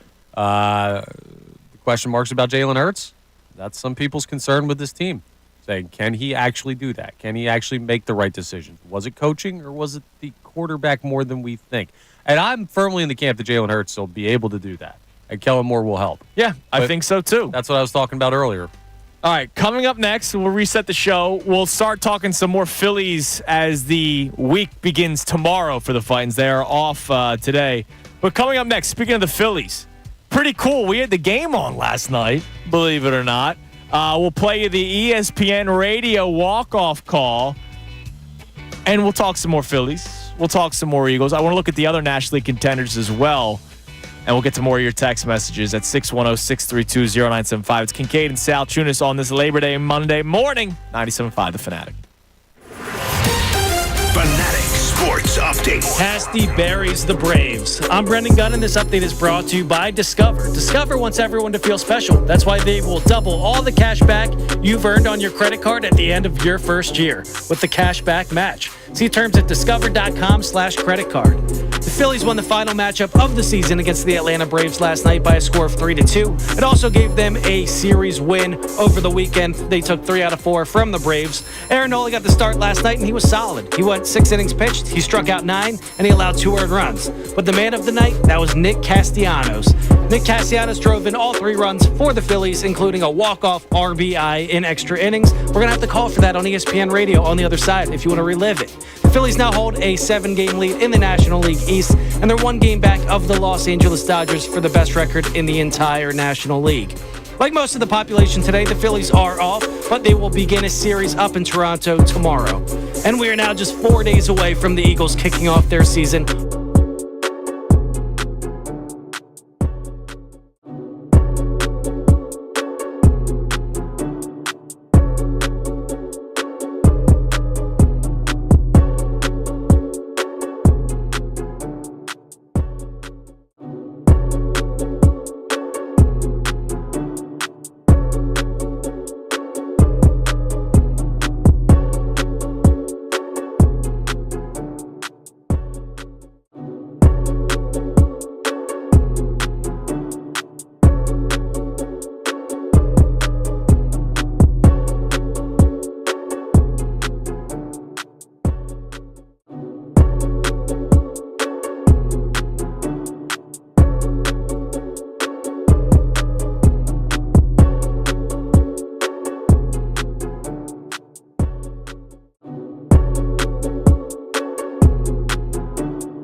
on Kincade and Salciunas, 97.5 The Fanatic. On this Labor Day Monday morning, the week of week 1 of the NFL season. Hell yeah. Eagles back on Friday when they take on the Packers in Sao Paulo. How about did you see the reporters talking about it? The Twitter issues in Brazil. Yeah, I saw that they were like shutting it down, right? So, yeah, Twitter will not be available in Sao Paulo. And I think it's the entire country of Brazil. So, like, they can't put, like, the NFL accounts can't, like, post? Or do they have to text the video to someone stateside? That's what they're going to do. So, look, I'm not going to pretend like I know everything that's going on. Like, I saw John all angry about it, and just because he's been angry about the Brazil thing since day one. Yeah, well. And, like, I don't – look, I'm watching the game. Okay? Yeah, exactly. I don't care. I don't care. With all due respect to the local media, I don't really care about their live tweeting of a game that I'm watching, right? Like, I don't need it. So I don't understand. There was so much outrage. Now, a lot of it was because of the idea of freedom of speech being taken away from And I get that. Like, it's a more you're- serious issue. Yeah, and that's the thing. I am not a serious person.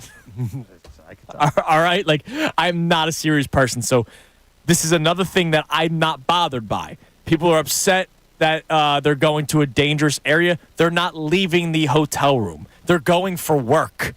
Football is their job.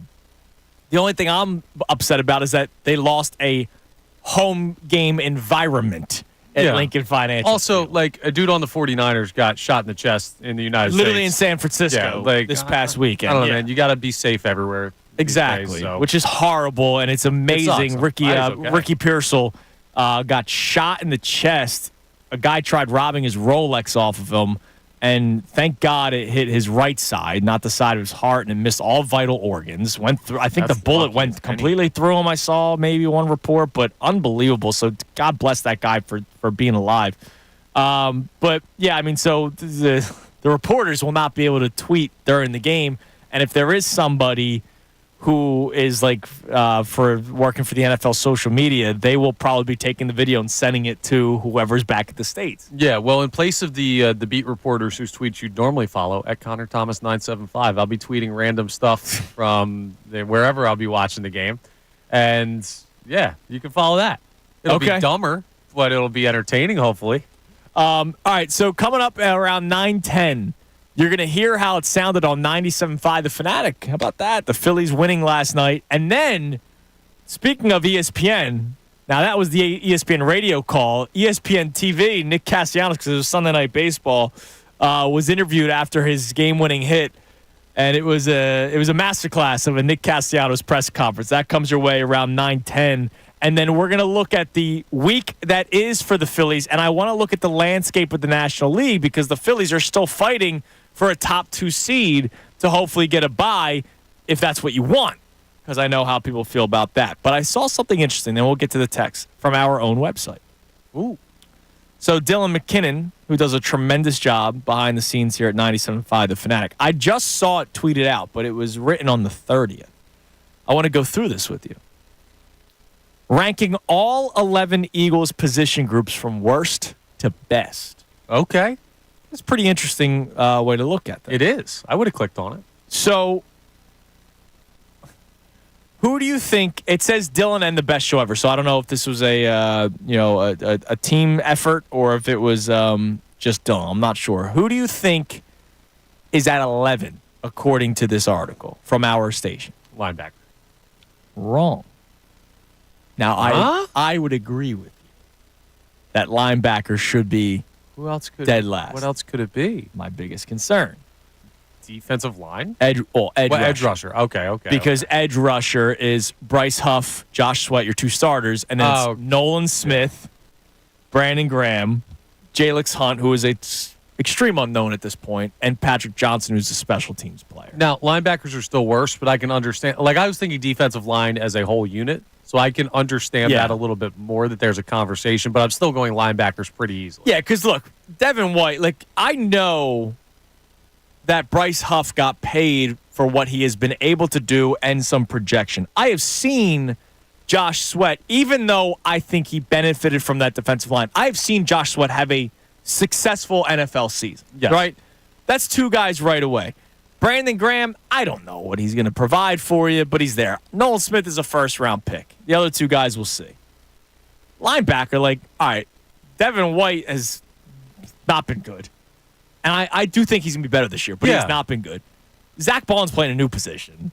Nakobe Dean, you want to talk about unknown. Jeremiah Trotter's a rookie. Jeremiah Trotter Jr. Ben Van Sumeren, come on, really? And Oren Burks only made the team recently because James Bradbury got hurt. There's a chance that none of your linebackers are NFL caliber players. Yeah, so linebackers got to be 11. With all due respect to Dylan, that is linebackers incorrect. Got it. Well, it's his opinion. You can't have an incorrect opinion. Oh, yes, you can, and that one is wrong. Coming in at number 9. Now, this could be a good thing or a bad thing that it's as low as 9. Safety. Yeah. Chauncey Gardner-Johnson, Avonte Maddox, Reed Blankenship, Tristan McCollum, and, of course, Sidney Brown on the PUP list. And then James Bradbury on IR. So we'll see what McCollum can do in an actual NFL level, not preseason games against second and third string players. You know how I feel about Reed Blankenship. I'm not the biggest fan, but I think he's better as a number 2, number 3 guy, and he doesn't have to be number 1 this year now that Chauncey Gardner-Johnson's back. And we'll see what Avonte Maddox has. Sidney Brown needs to work on tackling, which is a pretty big deal if you're a safety. Yes. I think he's athletic. I think he's a good football player. He takes horrible routes at trying to make tackles. And if you're the last line defense, got to be able to do that. Well, hopefully you'll have plenty of time in practice while Chauncey Gardner-Johnson and Reed Blankenship hold it down and play well. Mental reps, yeah. Yeah, sure. Now, the reason why I think safety's also low is because of tight end, which is at 8. Dallas Goedert, we know, is a stud, right? So is Chauncey Gardner-Johnson. The fall off to Grant Calcaterra a lot. It's pretty steep. Yeah, that you could put tight end significantly lower. I might put tight end 9. I might put it 10. There's no and I know you only need. I know what I'm getting at Dallas Goedert. I don't know what I'm getting at Bryce Huff and Josh Sweat. Yes, we know what we're getting I think he's underutilized and still has had success. I think with Kellen Moore, he'll be even better. I don't know Bryce Huff and Josh Sweat. I don't. Okay. I know Dallas Goedert's going to give me something. I got you. That's now fair. The lack of depth there is concerning. Notice you named 2 guys, and the guys backing them up are first-round picks, right? Stuff like that. Yes and no. We're splitting hairs here. Definitely a little bit concerned about the tight end position. Now 7. Again, this could be this is either a good thing or a bad thing because it could tell you that the team is better than what it might seem like. Again, this is the position groups ranked by the best show ever in Dylan McKinnon. Cornerback. I figured it would be at 7 there. I feel like that feels low with Slay and first-round pick Quinyon Mitchell and a talented guy. We'll see what he's got in Isaiah Rodgers, Keely Ringo, Cooper DeJean, and Eli Ricks. But the guys they're behind, defensive tackles at 6. Makes sense. Jalen Carter, Jordan Davis, and then, of course, all the depth guys, Milton Williams, Morrow, Jomo, Thomas Booker, Brian Young. 5, quarterback, which is interesting. But that leads to, the offensive question. Is the offense good because of Jalen Hurts, or is the offense good because of everybody else? And this doesn't have to be bashing Jalen Hurts. It could just be good in totality. Yes. Jalen Hurts throws the football to those receivers, right?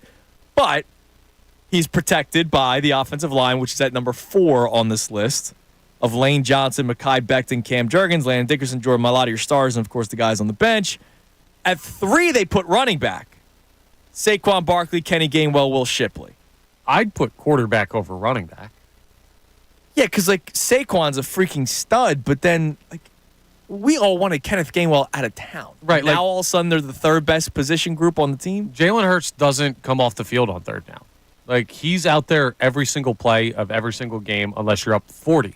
Saquon Barkley's going to be out there most of the time, but there's going to be time where it's Will Shipley and Kenny Gainwell, and that's not exactly a great... And I get that Dylan's putting all 3, but, you got to weigh quarterback more than running back because Tanner McKee and Kenny Pickett aren't going to play. Just to add context to that, Tyrone thinks Kenny Gainwell is going to have a big year and go on to get a contract somewhere else this offseason, similar to Miles Sanders. Okay. Oh, okay. Yep. All right. So that's at 3. Special teams at 2, which is fair. You have the best one of the best kickers in the league. And then wide receivers at number 1, which I don't think that can even be debated. Nope. But interesting way to look at it. The top 11, the 11 skill position groups, or both sides of the ball, the position groups, I should say. Do you have any other exception with the top? I mean, I think running back's a little high. But now that I get that context that Tyrone thinks Kenny Gainwell is going to have a big season, that's part of the reason why they have that opinion. Yeah, I think QB's a little low. I would have Jalen Hurts higher than 5 on his own merit alone. Yeah, and now this is a personal issue. With all due to special teams. Oh yeah, I was gonna say it's not worth. With all due respect, yeah. Honestly, for me, my top 3 would be receiver 1, offensive line 2, quarterback 3. I agree. Special teams, you want to show some love to them in the top 5, so be it. But just put a little bit at the bottom of the article that just says special teams are good too. Yeah, that's all you need. They don't have to be ranked. I'm sorry. I love Jake Elliott. He doesn't have to be ranked. Yeah, with all due Rick respect. Lovato, big fan. Yeah. All right. Give us a text or two, and then you're going to hear how it sounded on the station last night when the Phillies won it on ESPN Radio, and then the incredible Nick Castellanos press conference. But what do we got on the text line, Brendan? Yeah, we got our guy Gubby responding back to our response. So he said he needed to see the first 3 weeks of the season. We asked him what he needed to see, and this is what he said. He said, in order for us all to move on from last year, the game should not be close. They should not be close. If you have a good amount of general knowledge of the game, the physicality and the play call selection on both ends will show you that Nick Sirianni truly humbled himself and the players are back in their groove. Well, hold on a second. Should not be close. Packers game could be close. Could be. The Packers defense isn't that good. The Eagles should put up points. Is anyone saying that the Eagles defense is all that good?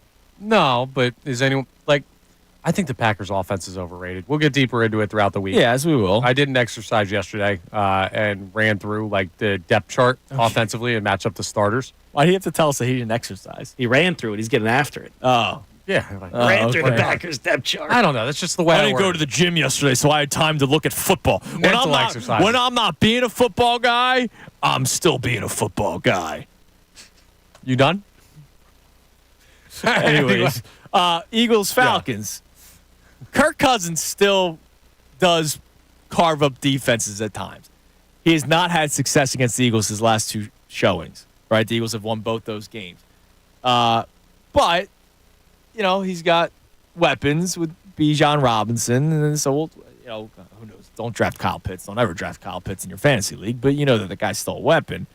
So what if they're close those first 2 weeks? What if it's a 33-30 win against the Packers and a 27-20 win against the Falcons? You know how we're going to feel. We're going to feel like, hey, they're winning, but they're not winning the way that we would expect them to beat those teams. Maybe not the Packers. No, I would expect them to win those games. I don't think the Eagles' defense. Now, this goes back to the patience conversation. I believe the offense needs to hit the ground running right away, whereas the defense I'm going to be patient with. Okay, but you understand that if they play tight games against NFC South teams, we're going to have a conversation. Well, I just mentioned the first 2. The Saints, I think they beat the doors off the Saints. Right. But how they win matters this year. This team, more than maybe any team in our lifetime with the Eagles, at least in recent memory, style points are going to matter. Yeah, over the course of the year, I mean. Early, too. So if they're 3-0, but the first 2 weeks are less than one score wins, right? I said 33-30, and I said 27-20. So that's a field goal win and a touchdown win. Gubby is going to be worried and upset? Potentially. I don't think people are going to be ready to move past it until they beat the brakes off a team. Literally go out and I don't care if they're a good team, bad team, but go out and hang a 20-point victory on someone. If you play tight, people believe that they're a good team but capable of the collapse because this is exactly what we saw last year. I saw it with the Phillies this year, and I don't think it's rational, but I think it's what we're going to be dealing with until they beat somebody big time. Okay. All right, that's fair. All right, we'll get to more text messages coming up. You can text the show at 610-632-0975. But last night, cool little treat, as we are partners with ESPN. It was Sunday Night Baseball last night, Phillies and Braves. And we actually had the radio broadcast, so believe it or not, you heard the game here on 97.5 The Fanatic. And here's how it sounded when Nick Castellanos hit the game-winning hit in extra innings last night. Nick Castellanos who's trying to win it for the Phillies. First and third, 2 down, bottom 11, tied at 2. Righty against righty. 1-2. Here comes. Swing and a line drive. Base hit center field. In to score is Clemens, and the Phillies walk it off. Nick Castellanos the winner. A base hit into center field, and in 11, the Phillies win it 3-2. So there you go. There's how it sounded right here on 97.5 The Fanatic. Thanks to our friends at ESPN. That was Boog Shambi, right, with the call there. Boog? We've had him on the show before. Good you friend. have, yes. And so they got the win last night. And then Nick Castellanos has to do the media tour. And he was met by the ESPN broadcast team. Right? This is classic Nick Castellanos. If you guys missed this, is that Lauren Rutledge? Is that her name? Laura Rutledge? Laura Rutledge, my apologies. It's ringing a bell. It might have been. It may not have been. I don't know. I was Dude, half I don't asleep know already. Yeah, so was I. You can't play extra inning baseball games when we got to be up this early. Nicole Briscoe. Thank you, yeah, sorry Haley. about that. I apologize to Nicole Briscoe and Laura Rutledge. I went to bed. I just know that he was interviewed, and I heard it on the drive-in.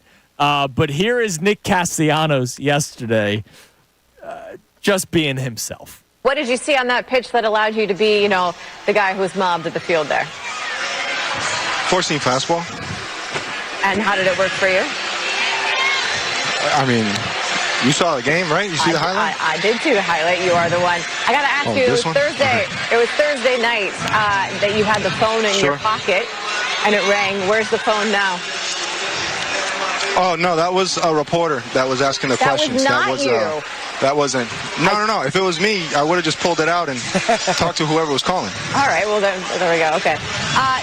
This series was big. Obviously, we've seen the Braves. They've been struggling with the injuries. What does this series mean for you guys as you make that postseason push, especially now that it's September? Just gaining as much ground as possible, right? And just to stay on that consistency of getting that feeling of winning baseball games and, just catching our stride again as the weather cools down and October gets closer. For those of us who have never had the opportunity to watch you guys play in Philadelphia, you guys have been so good there this season, but also the electricity in that stadium. Can you kind of take us inside what it feels like to sort of live in the moment that you just got to have? There's a lot of energy because all these Philly fans are really into it. They're going to give you all their love. They're going to give you all their hate, but they're going to give you everything they got. Whatever form it comes in depends upon the night. But you just got to do the best job you can of relaxing and not letting everything, just take you out of your game.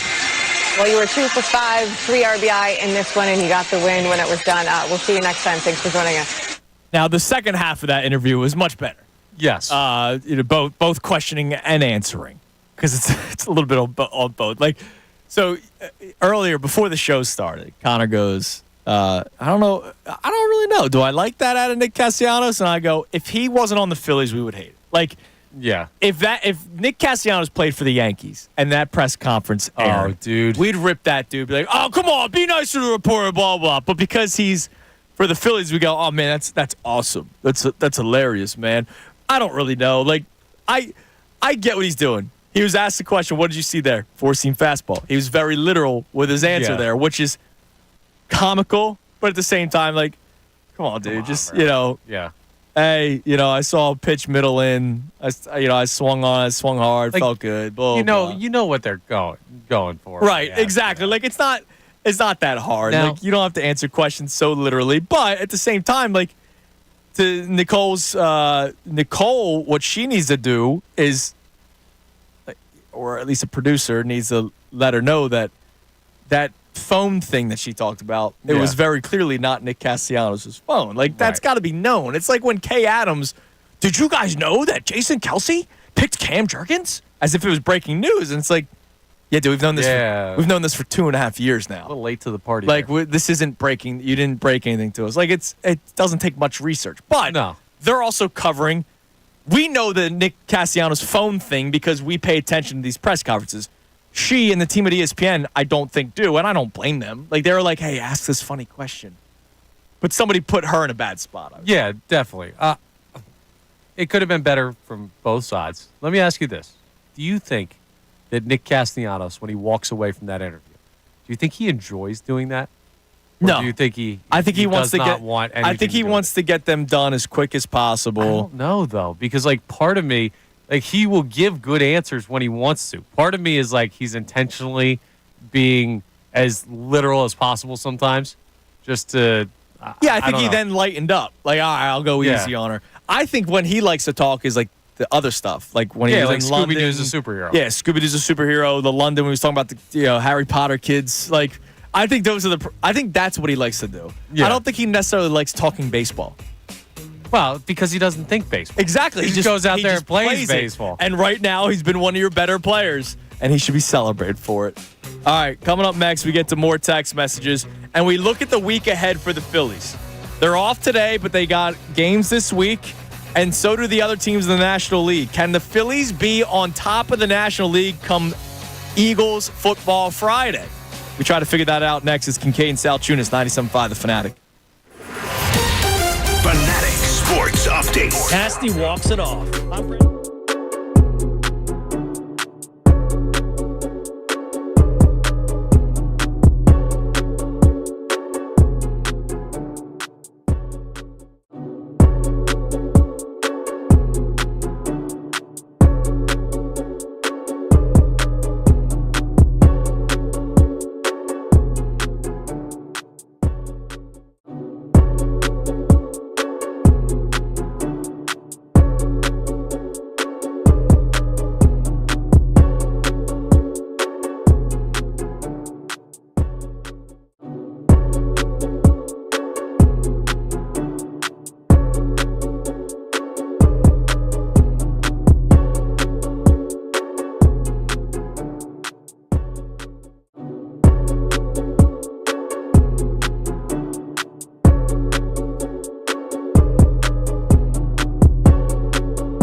97.5 The Fanatic on this Labor Day Monday. I hope you are enjoying your day off, if you are indeed off. If not, happy Monday.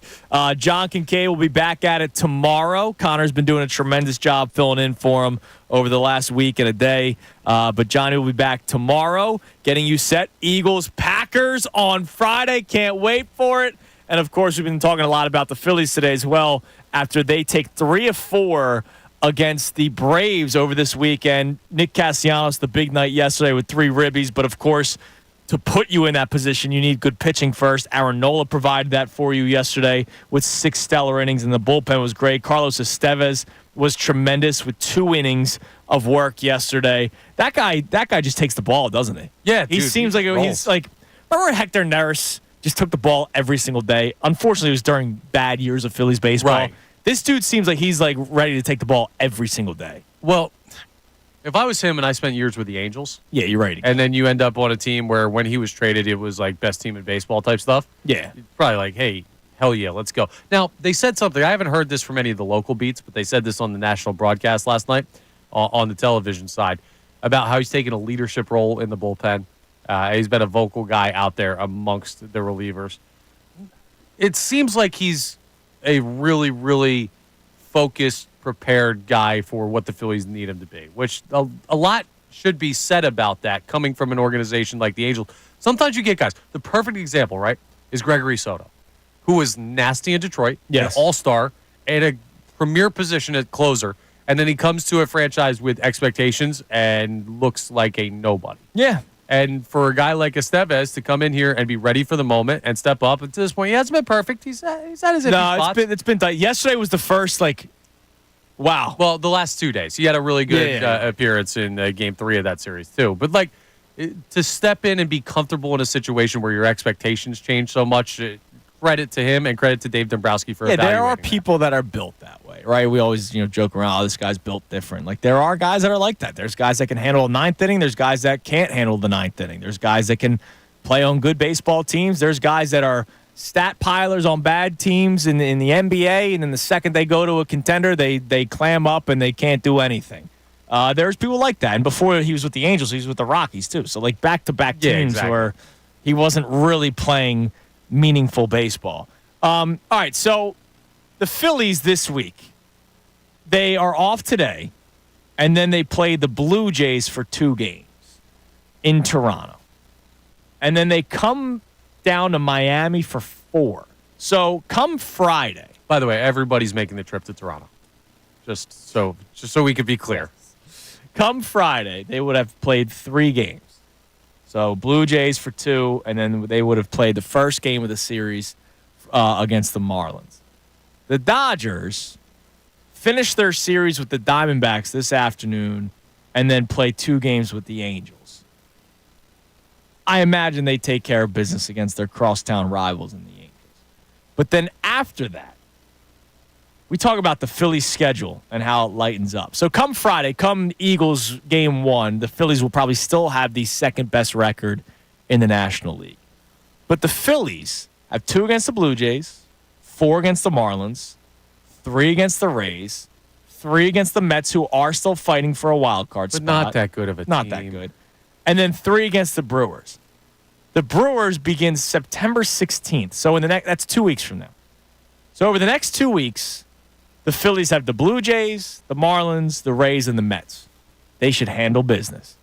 The Dodgers, from now until the 16th. The Diamondbacks game, as I mentioned, 2 against the Angels, and then 3 against the Guardians. Tough. 3 against the Cubs, kind of like the Mets, still fighting for a playoff spot, though. And then 4 against the Braves in Atlanta. We could actually get some help from the Bravos. Yes. Or the Dodgers completely bury the Braves season and they don't even make a wild card spot. That's going to be a whatever happens is good series. Yes. So the Phillies, 2 weeks from today, could once again be on top of Major League Baseball, or at least on top of the National League, and being the 1 seed. Yeah, dude. It's very possible. The schedule's set so perfectly for them to roll into October. You're going to have a couple series that you need to focus on. The Mets ones are going to be interesting because divisional teams still technically in the race.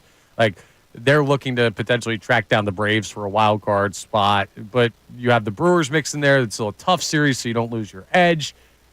And then you've got some teams that you could just beat the absolute crap out of, which could help you get a 1 or a 2 seed in your league. It's perfectly set up for the Phillies to be playing the way they are right now. It really is. It really is, and I expect them to get back on top, and that's why I wasn't jumping ship. That's why you weren't jumping ship. Brendan and John were not jumping ship, even though there were a lot of Phillies fans that did, and I don't expect that to be the case. All right, let's get to the calls and some texts. T-Love wants to talk about the Phillies and Nick Castellanos. What up, T-Love? Hey, what's going on, fellas? Happy Labor Day. What's up, brother? Happy Labor Day. Oh, listen, I was listening to you rap about Castellanos, and I watched the game last night, and honestly, the first question, he gave her a short answer, and then she came and proceeded with 2 really, kind of dumb questions, like she didn't watch the game. It was obvious she didn't watch the game. And he kind of like that. She asked him about how does it feel to win and how you think the fans. So he looked over his shoulder and said like, boy, you can't see, that was the kind of expression he gave. And then with the phone question, what she should have asked him was, the pitching was so good last night. It's great to see them win without using the long ball, but the pitching, he had one of the worst at bats. Yep, I said it earlier. Could ever have. I mean, I would have asked, well, how was that slider? And was it difficult to see that slider? Right, but to your point, Nicole Briscoe was doing other duties at ESPN. She wasn't locked into that game because she's doing all kinds of other stuff for overnight Sports Center. And I get it. I would have asked the same question, like, hey, what adjustment did you make? And maybe the answer would have been, my adjustment was I got a fastball middle in. That, like, Nick Castellanos has been pretty open about he doesn't really change his approach. He takes one approach every single time.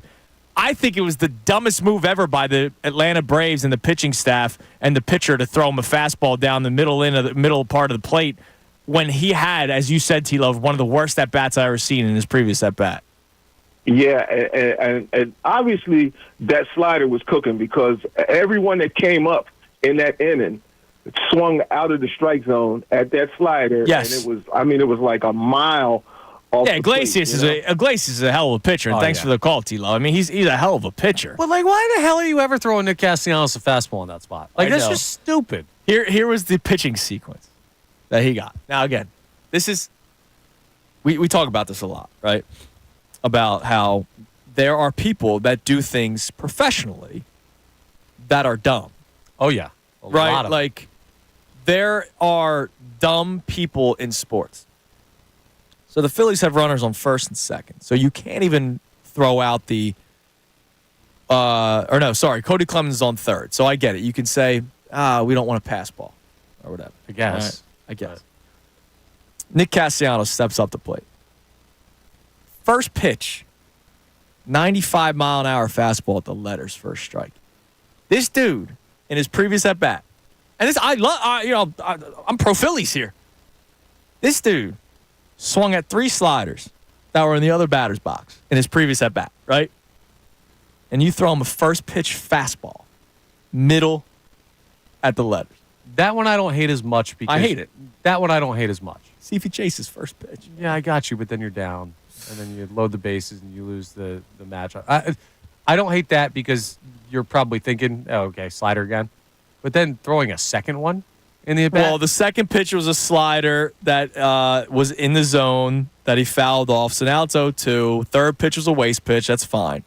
Fourth pitch, slider that he fouled off. So I'm guessing the thought process is, all right, he's seeing the slider. I got to throw fastball here. Yeah, well. But the slider that he threw when it was 1-2 was low in the zone, but again, over the plate. Like, this dude swung at 3 sliders on the outside part in the other batter's box, and you didn't once. If you have I have the pitch chart in front of me. Everything was middle of the plate, just different eye levels. I wouldn't have thrown one pitch over the plate. No, whether there's a strike or a ball. No reason to. See if he chases it. Right. There's dumb people in sports, man. All right, what do we And got? we love 'em. What do we got on the text line there, Brendan, about any of our topics that we got going on? Yeah, we kind of just got Colin in Huntington Valley touching on the Eagles and the Phillies. He says, Happy Labor Day to everybody out there besides the Braves, of course. He says he has a chesty statement. The Phillies are going back to the World Series, and the Birds are going to at least make the NFC Championship game. It's time to move on from last season. Also, yesterday and today are the last 2 Sundays and Mondays without football until President's Day weekend. Dude, that's awesome. I mean, that's and we got a game Thursday. We got a game Friday. College football Saturday. College football's going to be like First NFL oh Sunday. my God, we're still going? Jeez, this is Buckle up, baby. We're going to February. This is going to be a lot of fun. All right. wait. Well, the show continues. Coming up next, we'll get to more texts and calls, but we also got the Kincade and Salciunas Key 3. How about the Von C Key 3? We'll tell you more about that coming your way next on this Labor Day Monday morning. Last day before John Kincade comes back. He's back from vacation tomorrow. I'll be right back. Kincade and Salciunas right here, 97.5 The Fanatic. Tyrone Johnson. It wasn't even prudent. It didn't even work out. They held him out, even though he badly needs reps at safety at his new position to keep him healthy. He ends up getting hurt anyway. Has plenty to say about sports in Philly. Merit over money should always be the answer. And the fact that it's not right now in Philadelphia sports, it ends up affecting the fans. And that's what I hate about it. Hear Tyrone with Ricky Vitalico on the best show ever. Weekday afternoons 2 to 6. 97.5 The Fanatic and 97.5thefanatic.com. The Fanatic's business.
on this football Monday, as we get set, Eagles-Packers, the Fanatics fantasy football draft was last night. I am not participating this year, but Connor Thomas is. So is Brendan. My crown. So is Haley. So I'm rooting for Team Kincade and Salciunas, whoever wins out of the Connor morning put us show. behind the 8 ball with those 2 picks. Well, Connor, my team's stacked.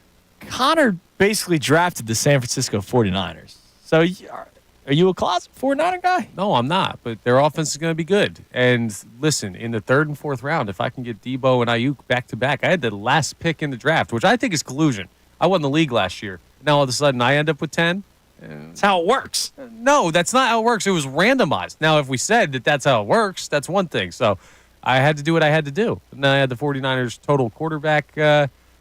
Oh, you're a Purdy guy too, huh? Well, listen, I hope they lose, but I hope they score 40 a game. Oh, okay, yeah, sure. Oh, sue me. Yeah, you're one of those guys. Oh, well, I'm here to win. At least if they scored a touchdown against the Eagles, you'd celebrate it. They're not playing them this year. I know, but if they did, you'd be one of those guys. No ifs. All right, so at this time every single day, we do the Kincade and Salciunas Key 3, which is the 3 best minutes from today's show. But I'm happy to announce it's no longer just the Kincade and Salciunas Key 3 anymore.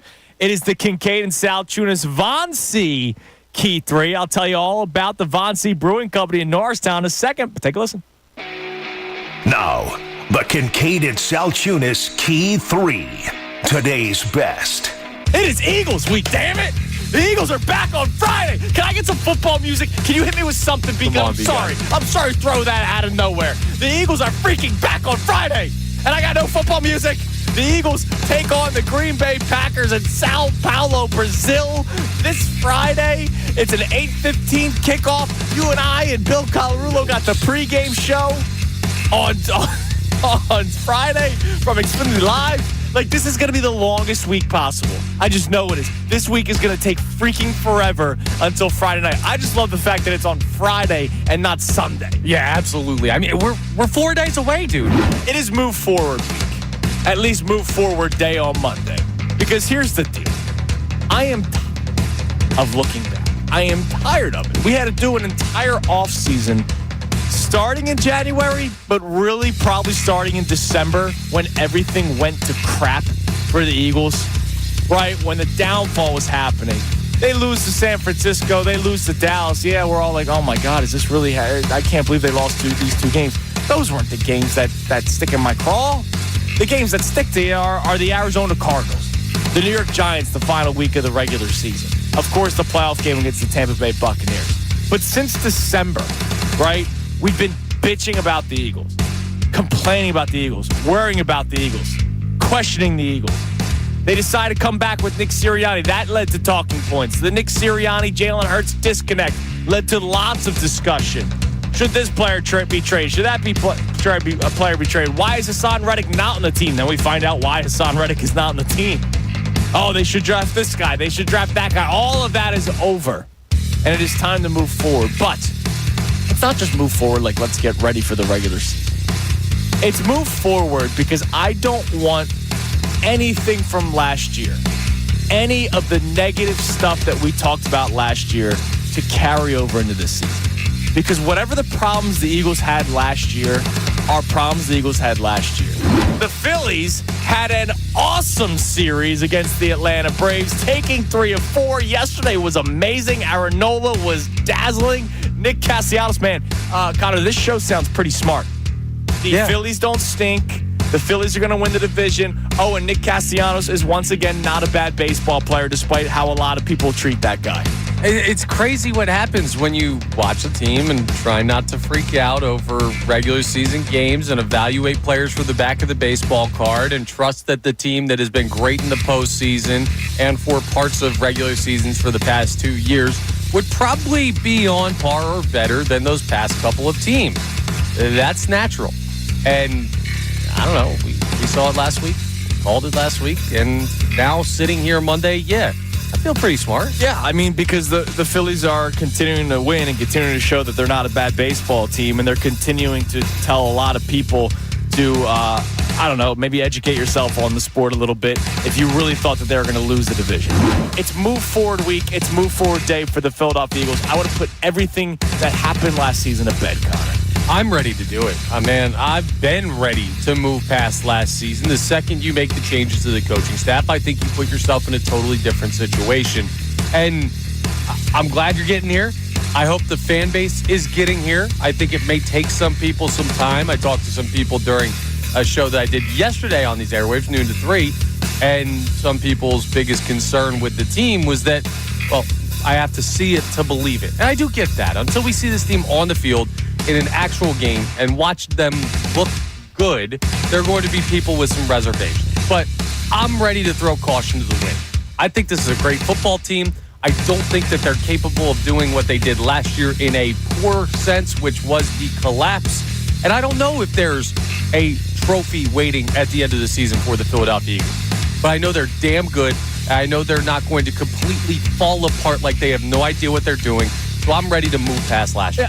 All right, that's the Von C Key 3, Kincade Salciunas Key 3 best minutes from today's show, presented by Von C Brewing Company in Norristown. You got to try out their Key 3. Now, they have a lot more than 3 beers, but the Key 3 that they're showing off right now, how about the OG Pils Legendary Philly Lager, the Walking on Clouds IPA, and the Vienna Lager. Now, the Vienna Lager, 2-time Best of Pennsylvania winner. So you go, it's got to be pretty good, right?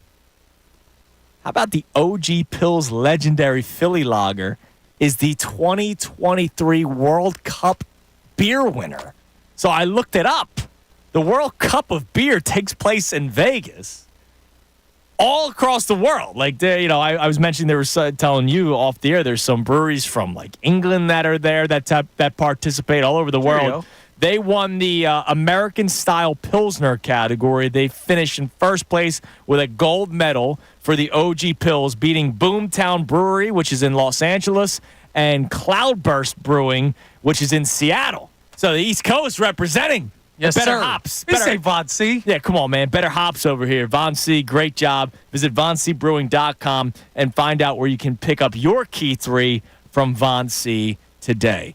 All right, so tomorrow, John Kincade will be back. Connor, you did a tremendous job filling in for him. Brendan, thank you for all your hard work as well.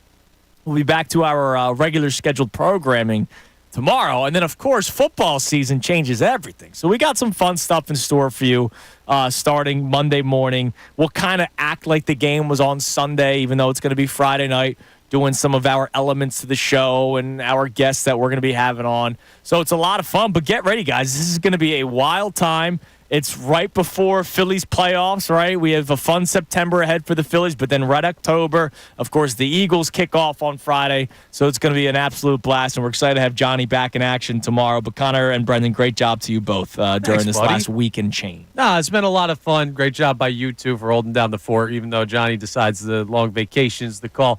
I guess tomorrow what we do, like content-wise, is it's just to wind him up and let him go because he hasn't gotten a chance to talk on air for, 7-8 days now? Yeah, he'll be ready to go. So that'll make it easy at least. I'm excited to see him again. Absolutely. All right, remember to support life-saving cancer research. Join me and our generous partner, H&H Heating and Air Conditioning, in making a donation to the American Association for Cancer Research today at 975thefanatic.com/AACR. Cancer research saves lives. All right, everybody have a great rest of your Labor Day Monday. If you are off, enjoy your time off. If you are working, enjoy the rest of your Monday like us, right? Just, regular day for us here on this Labor Day Monday. But we'll be back at it tomorrow. Again, like I mentioned, John back in the saddle tomorrow. Everybody have a great rest of your day. Bill Colarulo coming your way next. Mikey Miss off today. So it'll be Billy C filling in.